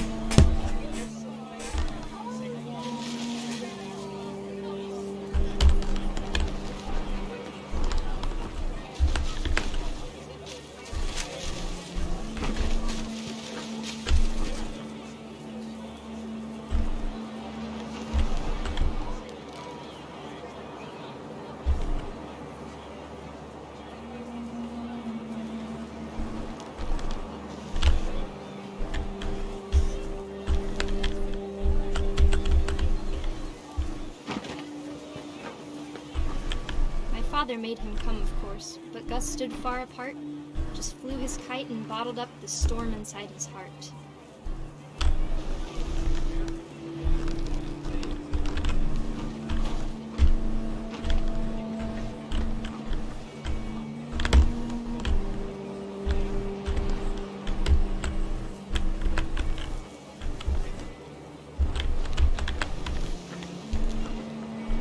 I tried to talk him out of it, but though he'd never met her, we don't need a stepmom, were the words that I now pronounce you husband and wife. You may kiss the bride.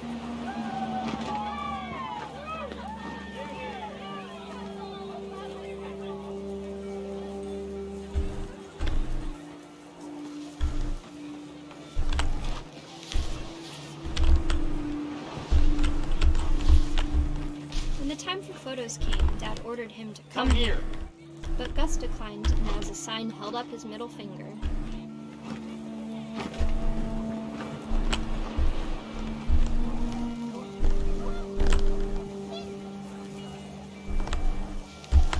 The wind picked up, and panicked geese appeared and quickly went.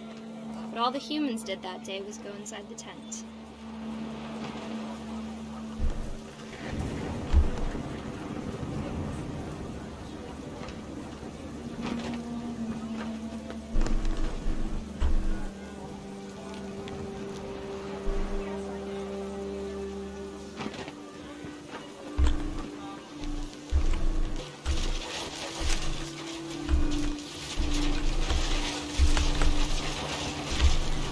Rain came down in buckets then, but no one seemed afraid that nature might destroy the tent our dad had crudely made.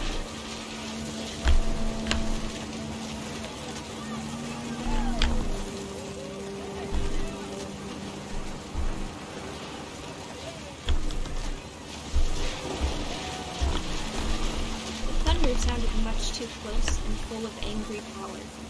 But all my father said to this was, "Make the music louder."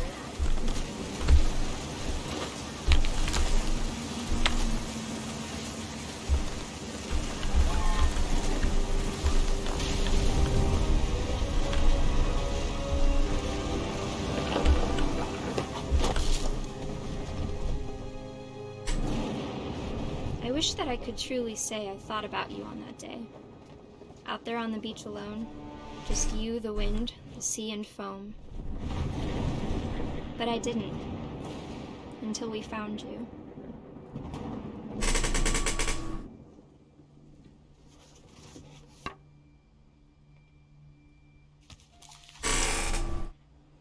She never thought about him, but Mom told me once if I was a boy, they were going to name me Gus.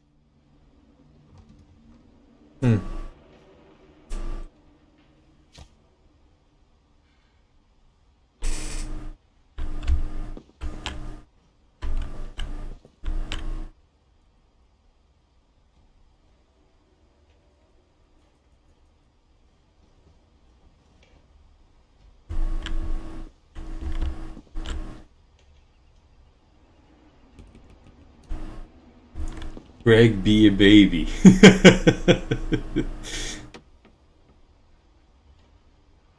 Raise the flag? Ok.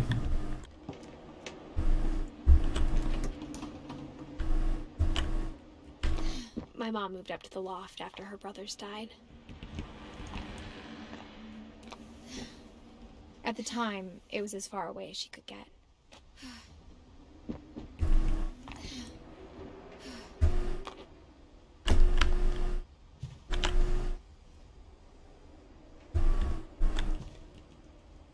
Religion was another thing my mom never talked about, but I think it helped her a lot after her dad died.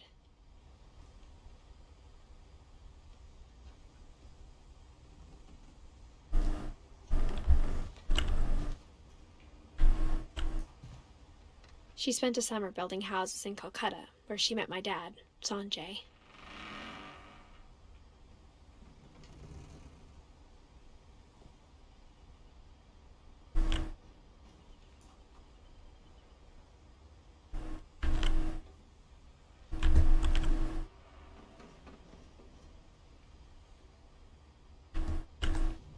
My mom moved to India a week after graduation and got a job teaching English.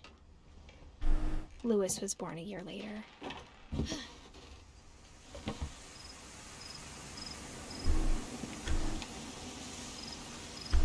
When my dad died, I don't think Mom knew where else to go.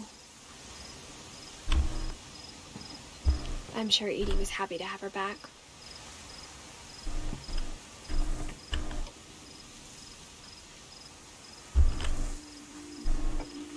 And to see kids in the house again.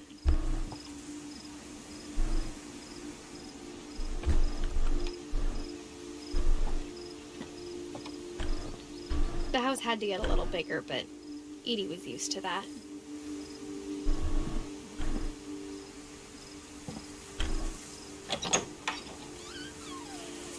And for a while, things were good.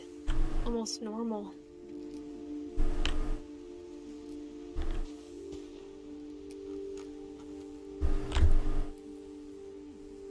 But it didn't last.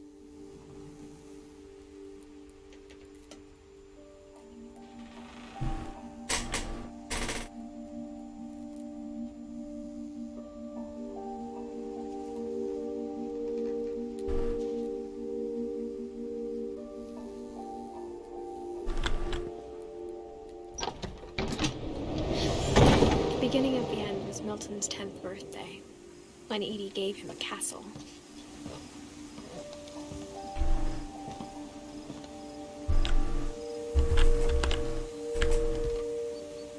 After Milton disappeared, the only thing he left behind was a room full of paintings.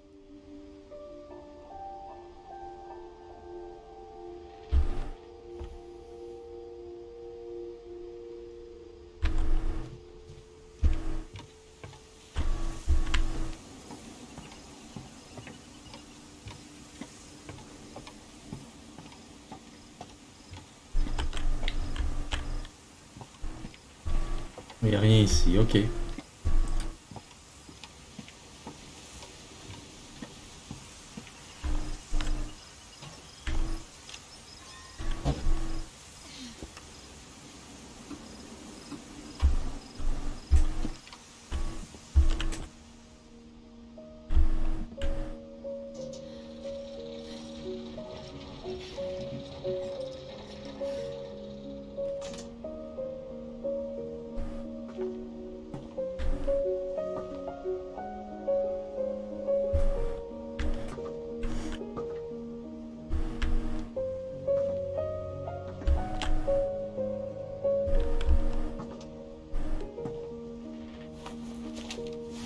Milton Finch in The Magic Paintbrush.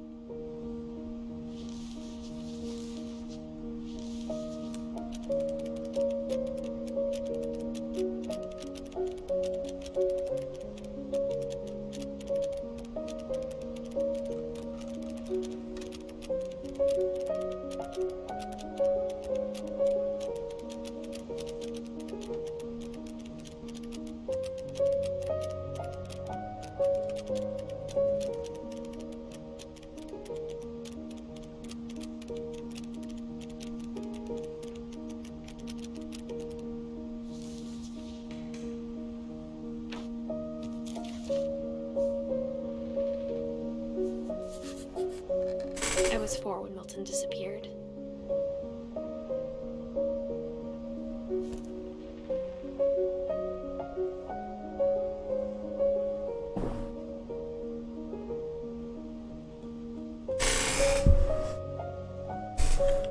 Okay.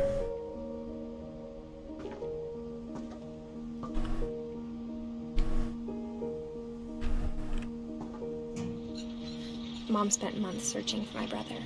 Then she sealed the doors.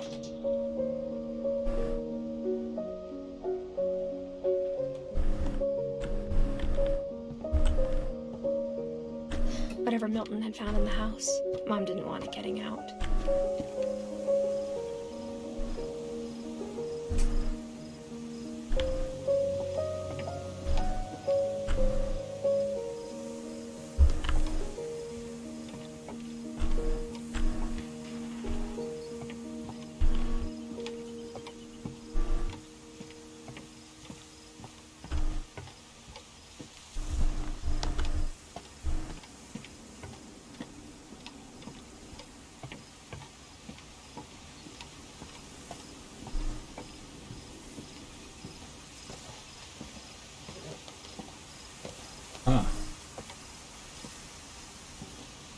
Mom definitely blamed Edie, but I think Lewis blamed himself.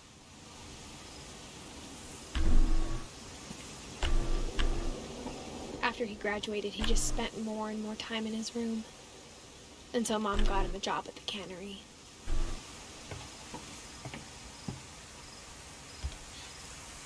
Everyone always told me to stay out of Lewis's room, except Lewis.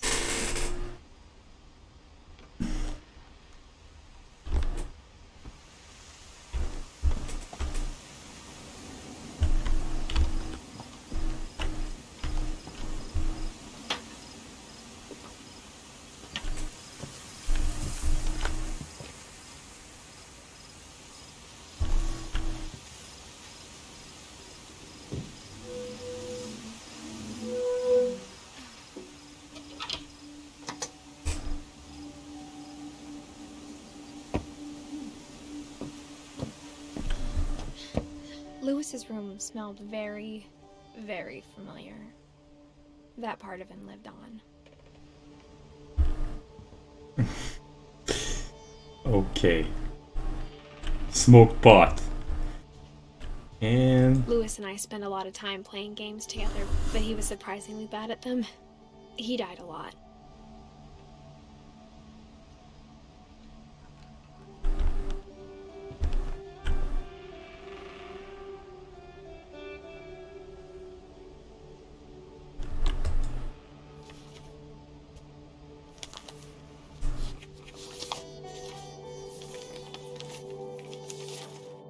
Dear Mrs. Finch, as Lewis's psychiatrist, I can understand your desire for an explanation. As I see it, the trouble began in January, shortly after we convinced your son to seek treatment for substance abuse. Newly sober, I believe Lewis first noticed the monotony of his daily life.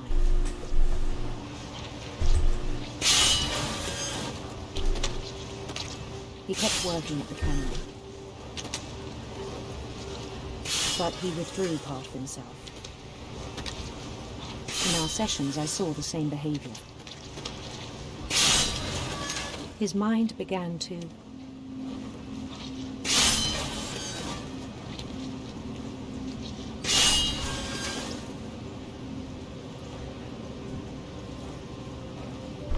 wander.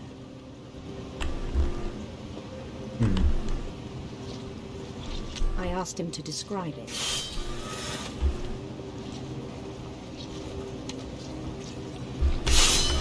He said he started small.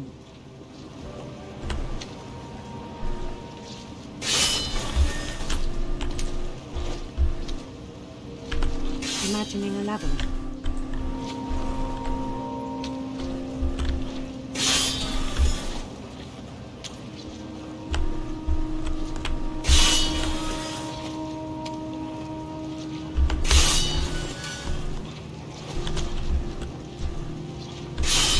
Feel his way about.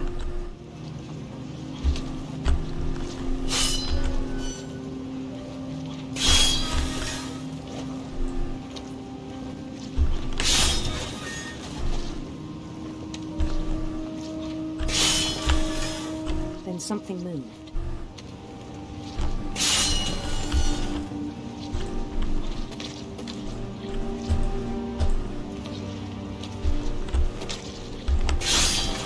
Bats. And toads.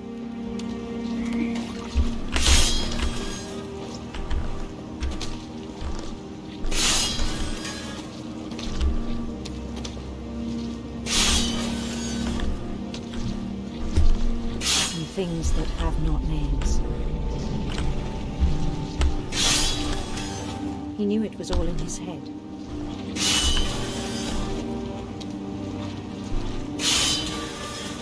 But he took it very seriously.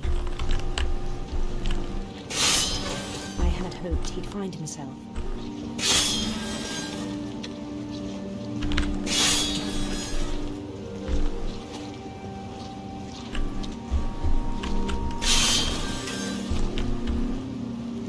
But he found something more.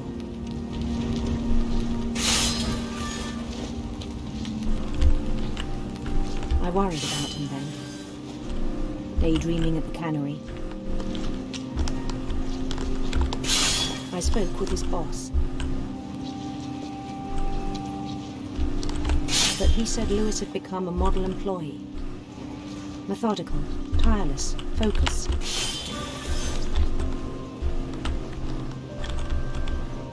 A whole new Lewis. So I let him go on.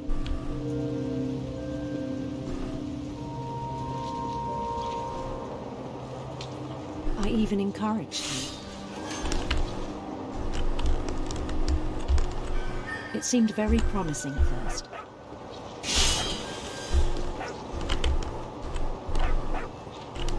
He told me he'd made a new friend.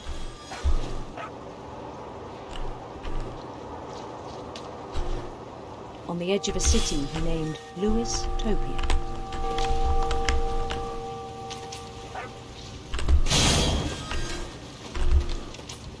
He built the city up slowly, brick by brick. Then he made musicians.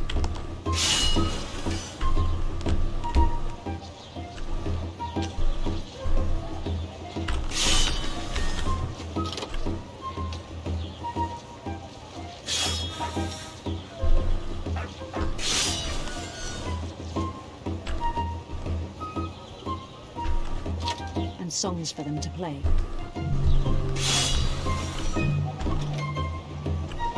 He talked about starting a band.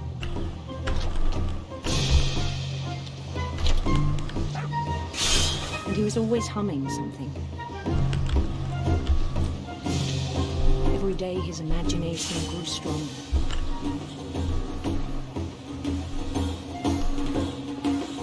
He no longer spoke at the cannery. But his chopping was as reliable as ever. Then one day it struck him that all the cheering crowds, even the stones under his feet, were all in his imagination, so he could do whatever he wished.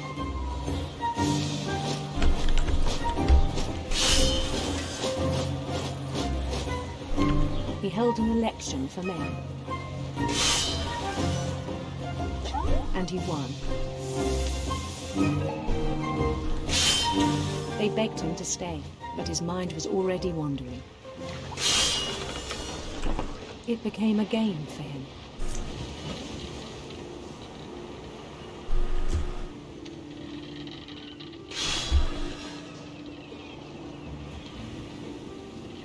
He'd conquer a city, then immediately push on.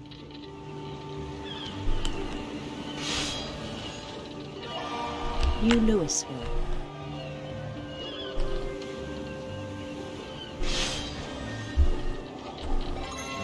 St. Louis.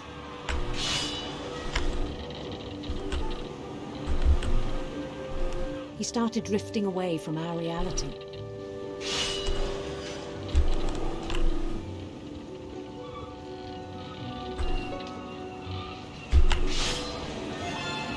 Minneapolis.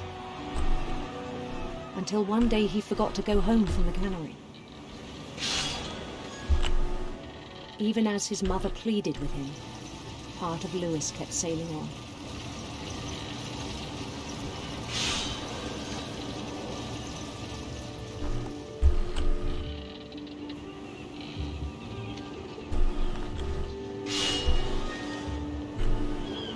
In Louisburg, he heard rumors of a... Je vais y aller avec le beau prince. beautiful prince.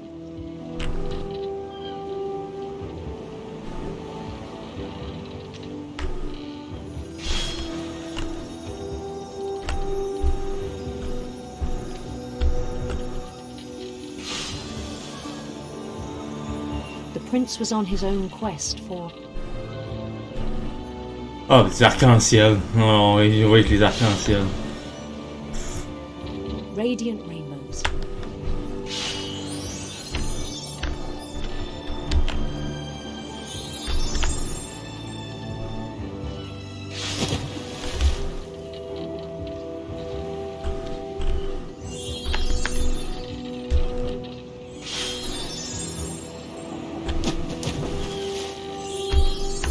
He followed the sound of his... Harpe d'argent, bien sûr. silver harp.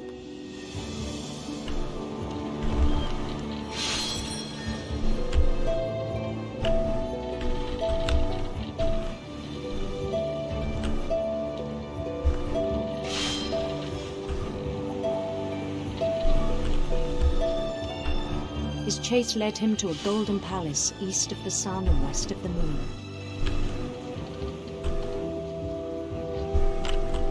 Even then, his logic remained sound.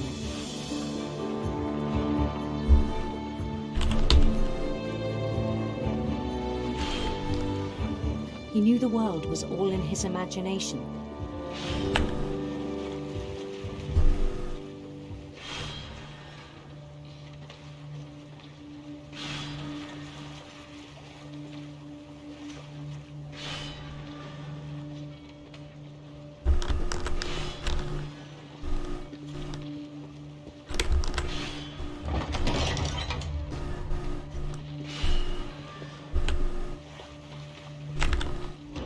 But he was so proud of having created it. In his own eyes, he'd become something greater than a king.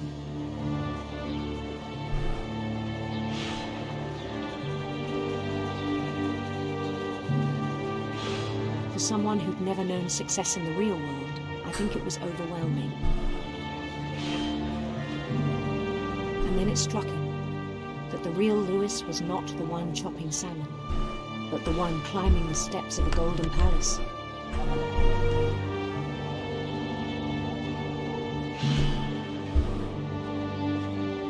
My imagination is as real as my body, he told me. It was hard to argue with him.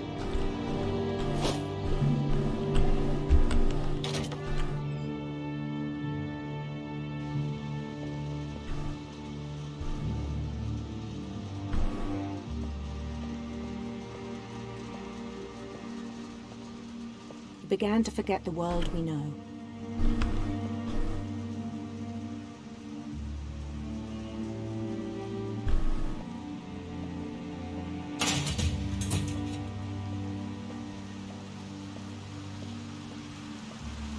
I think it pained him to remember Lewis, the cannery worker.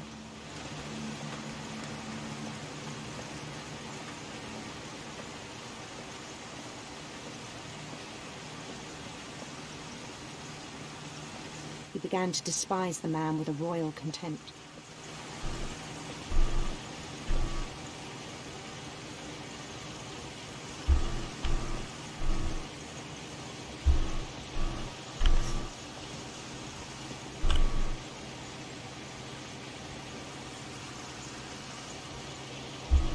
I still thought I could save him.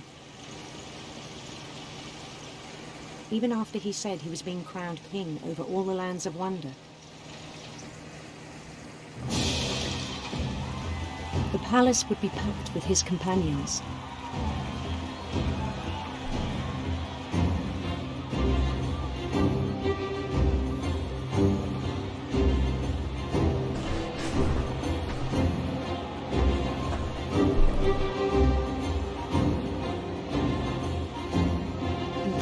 despised Calico and insisted on inviting him.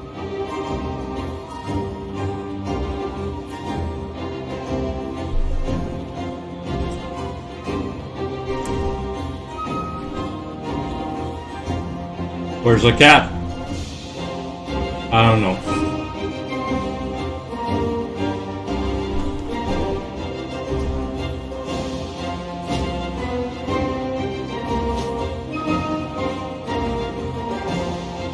His prince waited, holding his crown.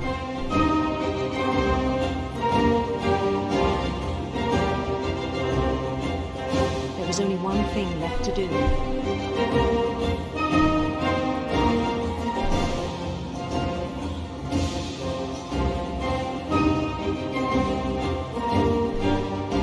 Bend down his head.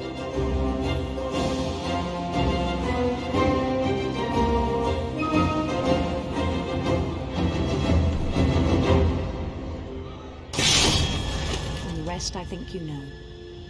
Mrs. Finch, your son was a kind man who will be missed by all of us who knew him.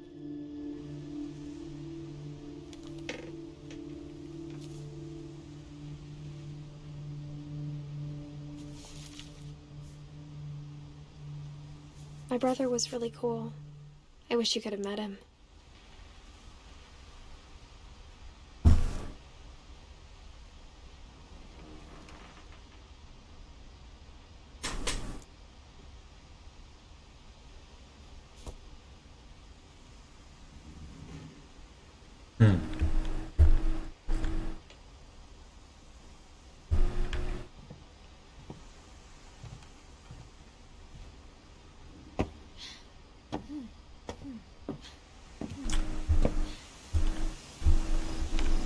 Non, non, non, non, non, non, non, je veux pas retourner dedans.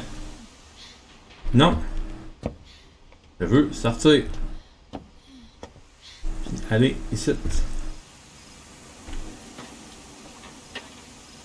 C'est ça.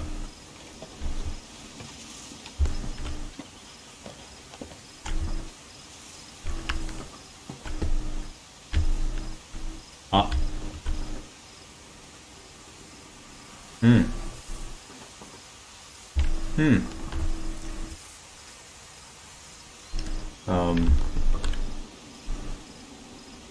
Okay.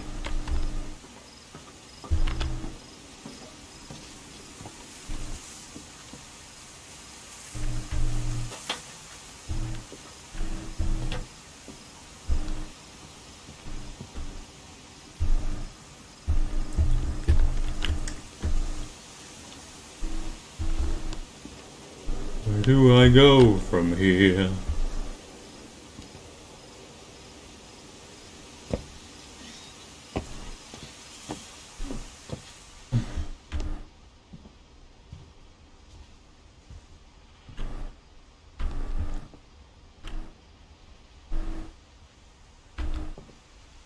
Marqué exit, j'avoue que... Ouais.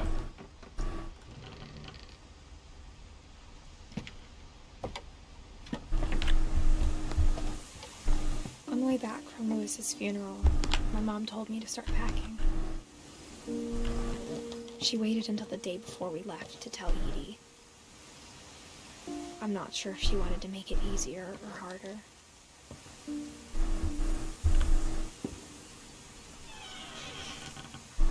I wish we'd stayed.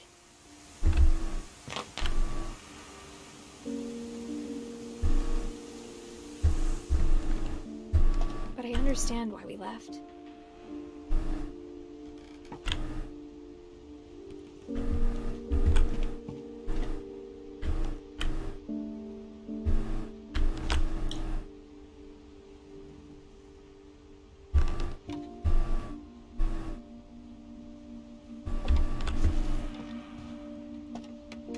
My mom ended up leaving everything behind.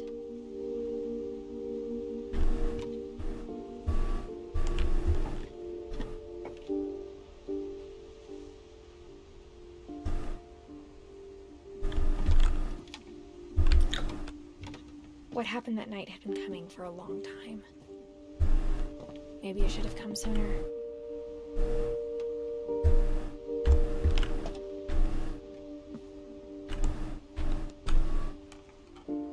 But it had to end one way or another. All that's left now was to tell you about that last night.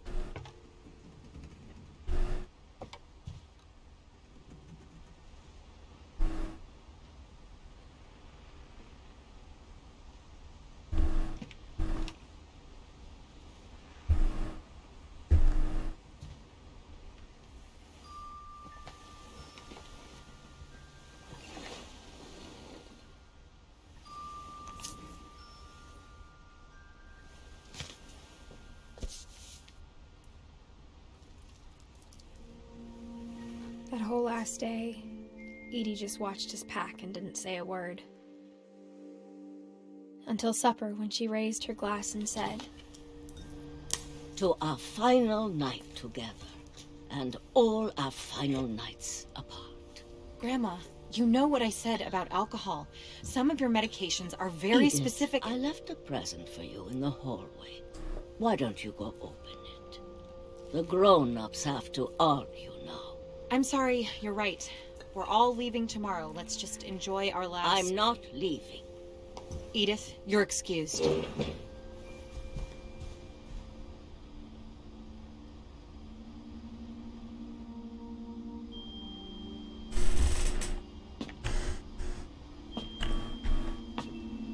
The power had been shut off that morning, but Edie always had plenty of candles.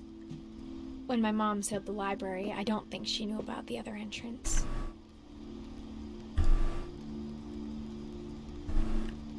Or that Edie had a key to it.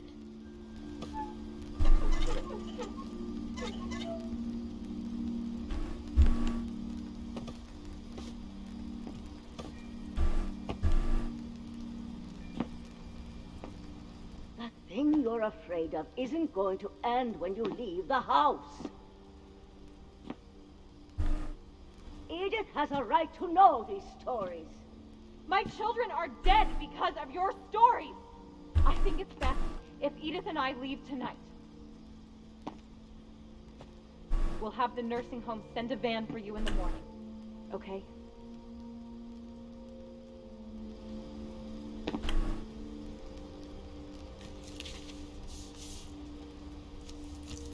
Dear Edith, there's so many stories I wish I could tell you, but there's only time for one. This is about what happened on the night you were born. That night, the tide went way, way out.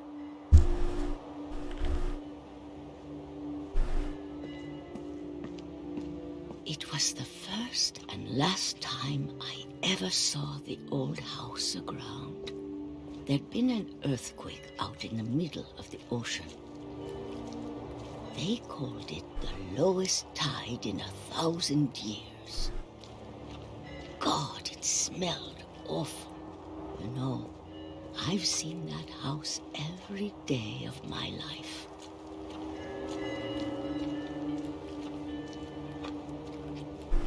But I never thought I'd go back to it. When the fog rolled in, I lost my way.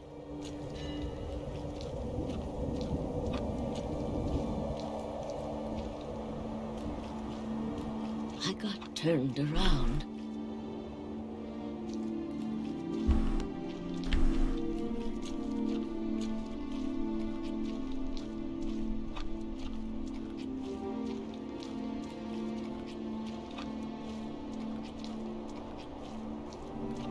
For a while, I wandered.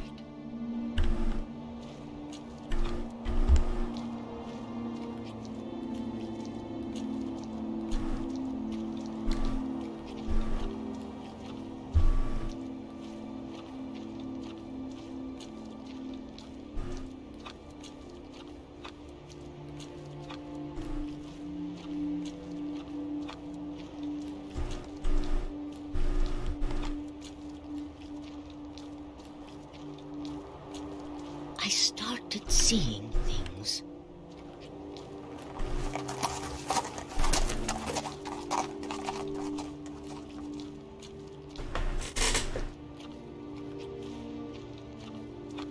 Things I'd forgotten had ever existed.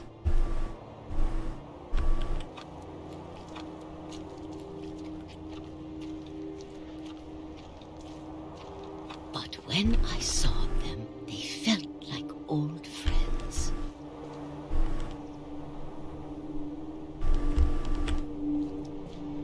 That night, a lot of things came back to me.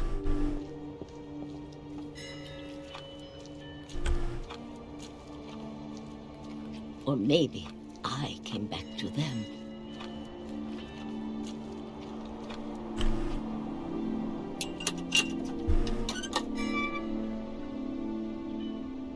Things I can't explain, but that I need you to try and... Edith, what are you doing in here?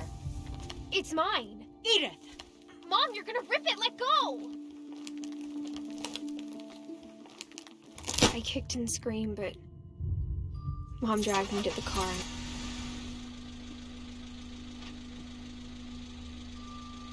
I never saw Great-Grandma Edie again. The next morning, the van came to pick her up, but she was already gone. After that, we moved around a lot.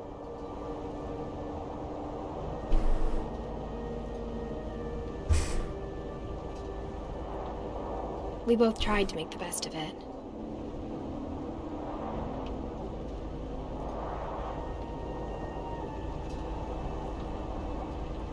A few years went by.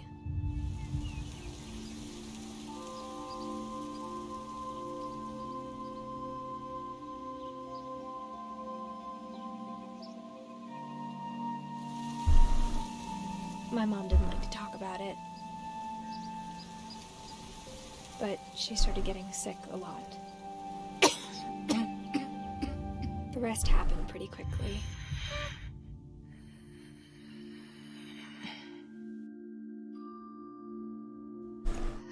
She got better for a while, and then she didn't.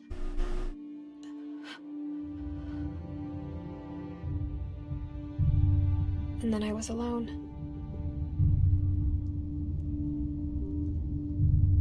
The last Finch left alive.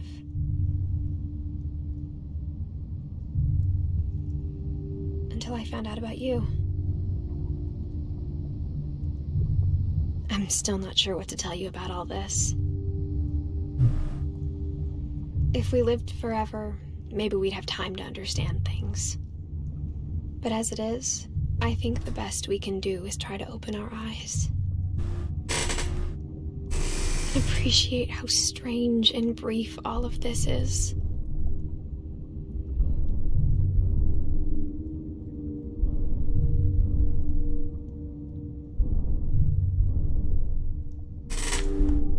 This journal was supposed to be for you.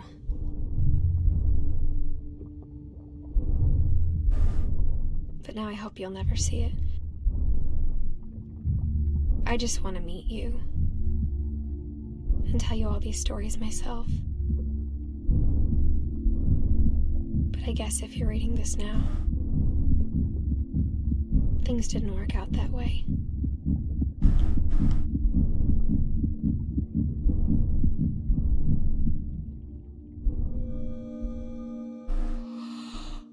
This is where your story begins.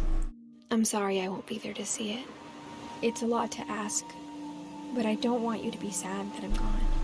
I want you to be amazed that any of us ever had a chance to be here at all. Good luck.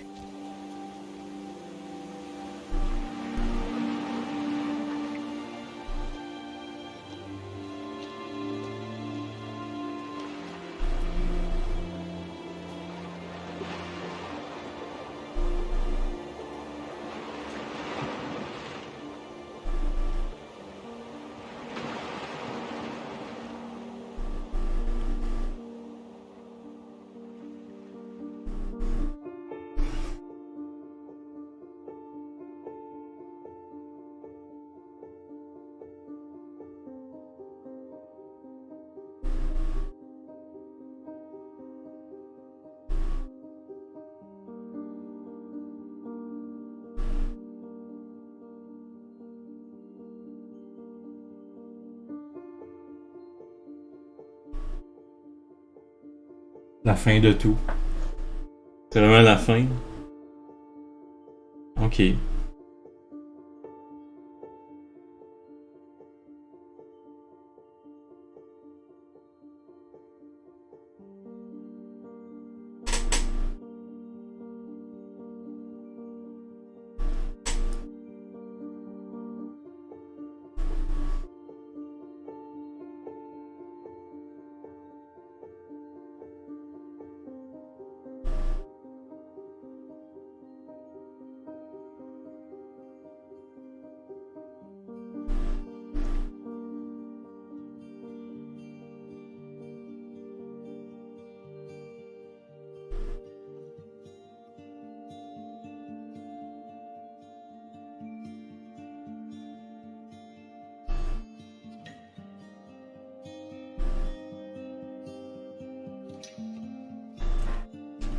Merci, Johan. Ok. Unlockables Programmer.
Peachy's Peach Halve. Dommage que le jeu soit ici un peu là, interactive.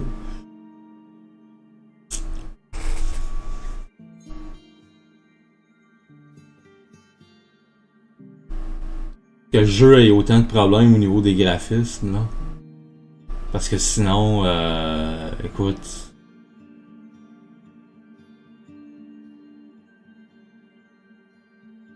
Ouais, comme c'est pas fluide, genre, Parce que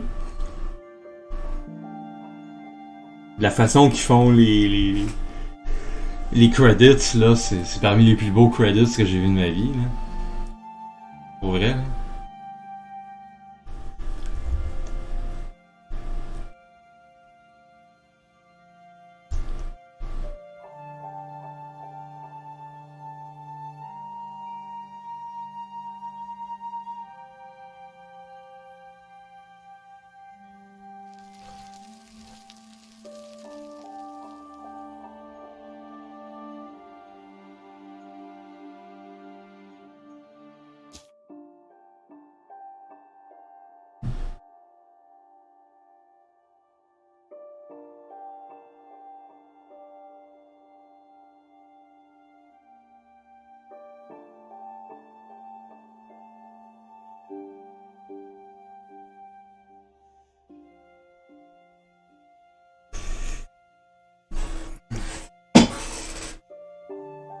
Il est quelle heure, là? Minuit et 16. Bordel. Oh! Je me serais attendu à quelque chose d'un peu plus long. Mais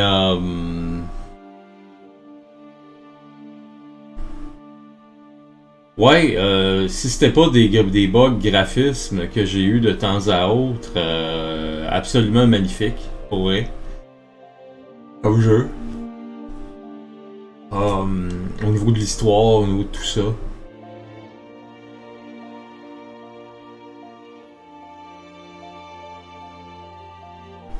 Il est combien sur Steam déjà ce jeu-là?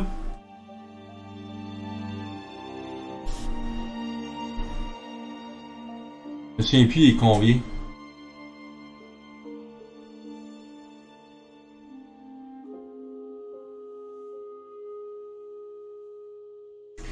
Moi, je l'ai acheté en rabais, là.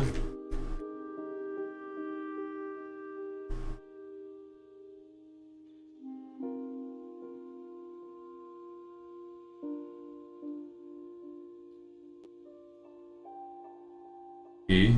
Page du magasin. Yeah. Remains.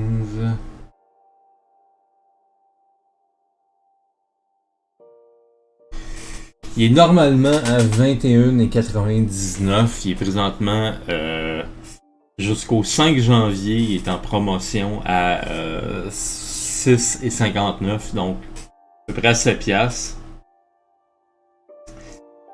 Pour 21 piastres, je trouve ça un peu cher. Pour 7 piastres, si vous voulez un...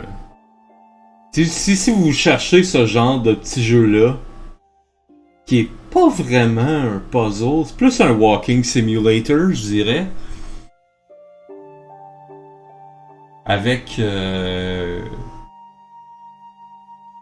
qui est vraiment intéressant, c'est de voir toute la famille, en fait. Je sais pas c'est quoi le curse des Finch. Mais tu vois que ça l'affecte chacun des personnages différemment. Et chaque personnage est intéressant. Il y a aucun personnage que t'es comme... Ok, lui, il m'intéresse juste pas du tout, tu sais. Non, ils ont des facettes très différentes.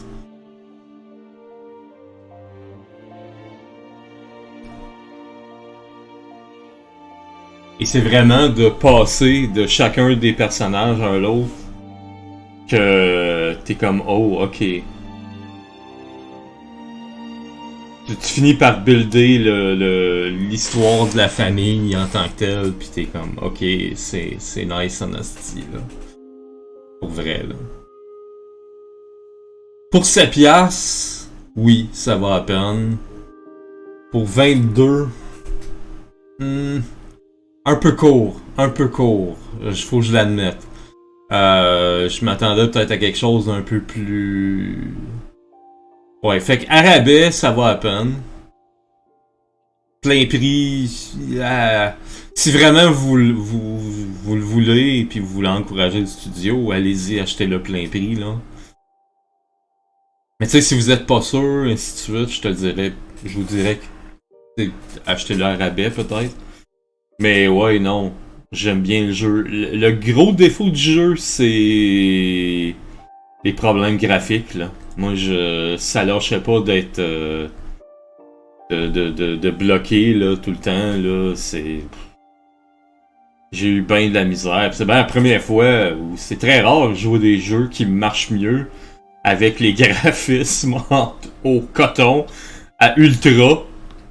Au lieu de les mettre plus bas, parce que j'étais comme, ok, il me semble que c'est twitchy un peu au niveau du jeu, au niveau du gameplay, puis ben, tu te rends compte que finalement, ben...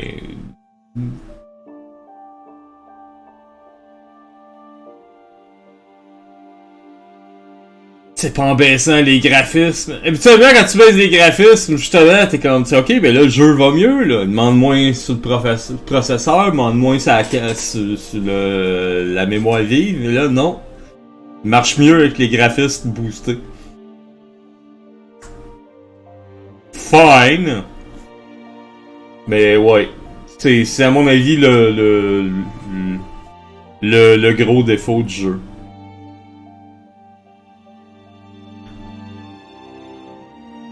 Très court. Je peux pas donner un A à un jeu comme ça. Beaucoup trop court pour un A. J'aurais apprécié quelque chose un peu plus long, pour vrai, là. J'ai vraiment pris le temps de checker toutes les chambres pis tout, pis en dedans de 3 heures, là, t'es fini, là. Là, j'ai pas pris de pause, ni rien, là, mais...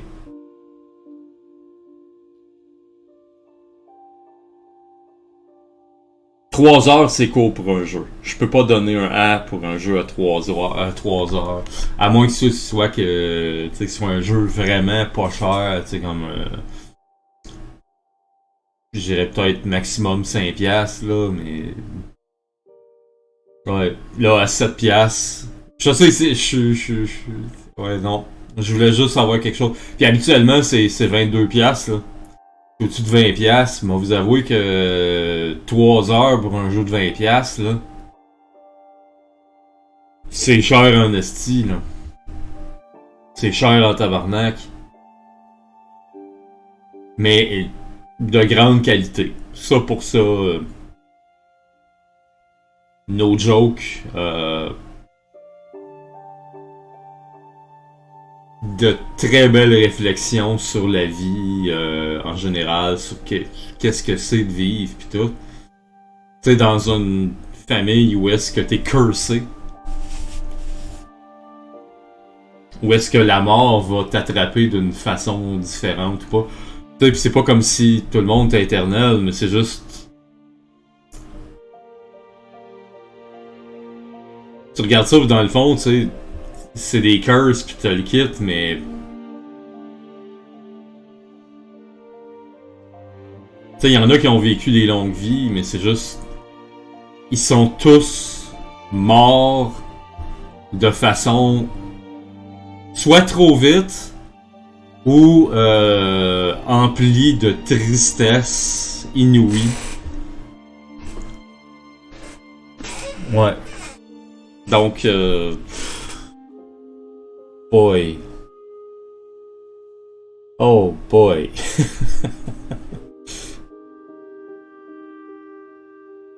Ah.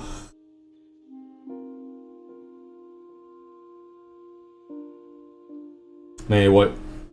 C'est simple. Ceux qui ont eu un départ heureux dans la famille, c'est ceux qui ont choisi de partir par eux-mêmes de façon un peu extraordinaire et inexpliquée.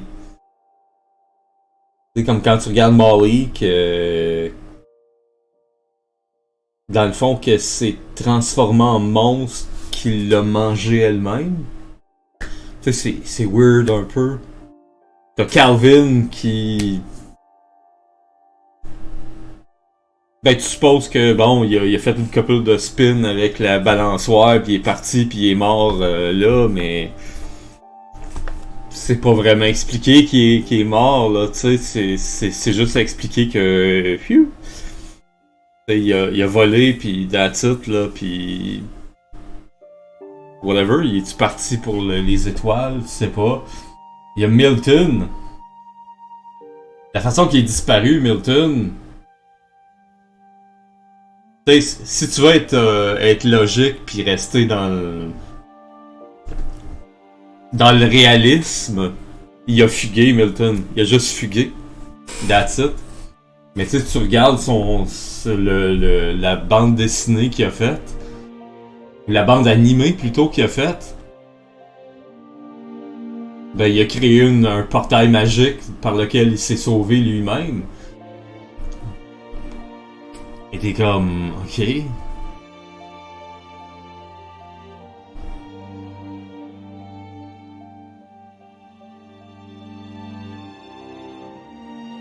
Puis les autres sont juste morts de leur propre... C'est weird en fait. Les autres voulaient vivre, mais...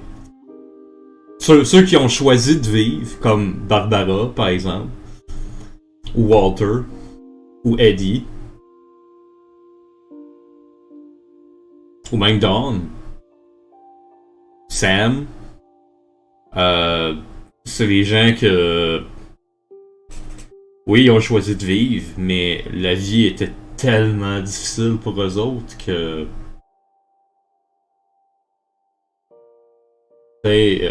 Barbara est morte. C'est un autre mort inexpliqué, tu sais, par des monstres qui l'ont tué chez elle. En réalité, c'est peut-être juste des bandits qui sont arrivés chez elle puis qui l'ont tué en voulant voler des affaires, puis c'est tout là. Eddie qui est morte, finalement. Elle est morte seule.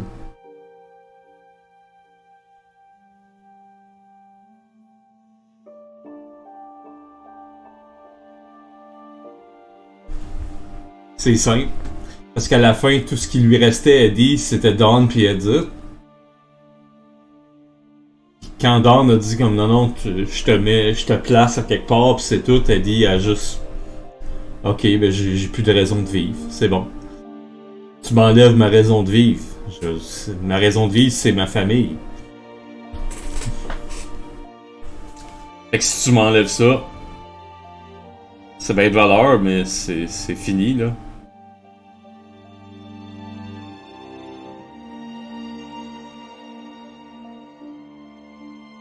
Walter, qui lui, ben... C'est après le meurtre de Barbara, il a juste plus jamais voulu sortir. Puis il a vécu 30 ans. 30 ans dans une solitude totale et entière. Je veux dire, coupé complètement de la civilisation avec un paquet. Tu sais, tout ce qu'il faisait, c'est manger du fucking canage, des aliments non périssables. C'est tout. Il vivait là. C'est mourir à petit feu, là. Dans le fond, c'est ça, il est mort en 2005, mais ce que l'histoire dit, mais ne dit pas en même temps, c'est qu'il était mort bien avant. C'est juste, après, t'as plus une vie. C'est juste...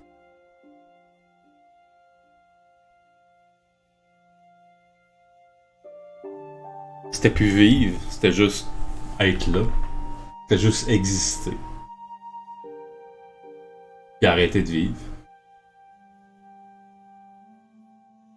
Ça fait réfléchir énormément, ça, je vais t'avouer, là. Dawn, qui elle, ben... Bizarrement, c'est un peu comme si... C'est pas expliqué comme elle est tombée malade de quoi, mais... C'est expliqué que elle est tombée malade après avoir essayé de placer Eddie, essayer de placer sa grand-mère, puis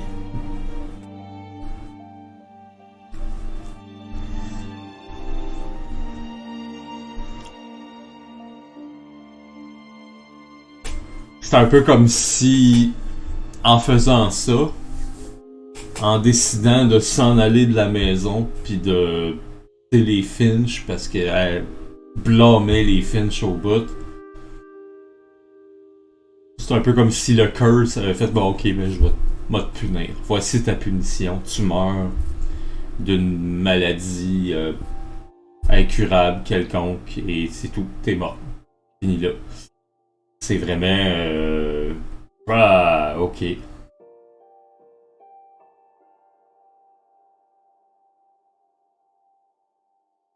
Edith qui a choisi la vie, mais que tu découvres à la fin que...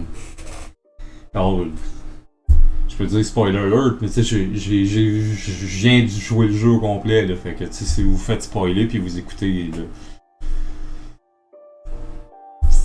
elle est morte en donnant naissance à son enfant.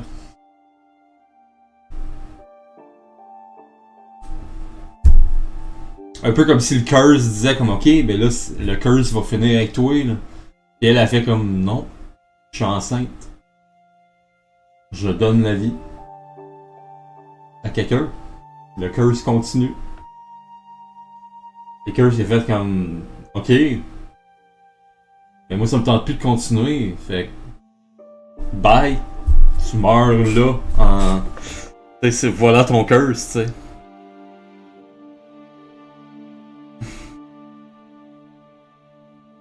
Ouais, c'est ceux qui ont choisi en quelque part de s'en aller parce qu'il y avait trop d'imagination, qui voulaient pas vivre dans ce monde-ci.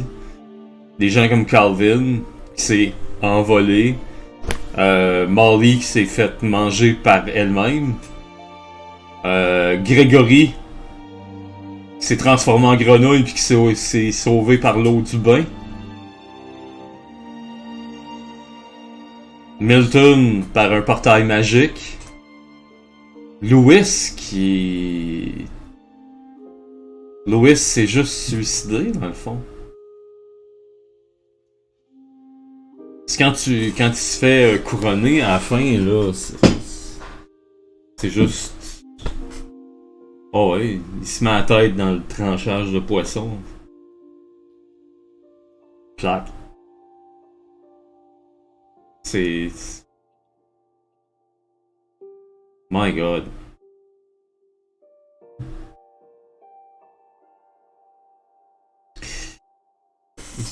Un jeu qui porte énormément à réflexion. Et si vous en avez besoin, je vous le recommande à rabais immensément. Sur ce, ben moi je vais arrêter ça. Je sais pas si je vais repartir un autre stream ou quoi là. J'ai eu assez de problèmes d'ordi à soir là. Je sais pas si ça me tente de partir un autre jeu non plus. Fait que sur ce, je vous dis ben à la prochaine. Ce soir j'ai une game, mais elle sera pas diffusée en direct, fait que je vous y inviterai pas. Je sais pas c'est quand le prochain rendez-vous, mais restez à l'écoute. Pour ça, ben merci aux lurkers qui ont été là, merci aux bots. Sinon, ben merci à vous qui m'écoutez en différé. Je vous dis câlin, bisous, tourlou, à la prochaine.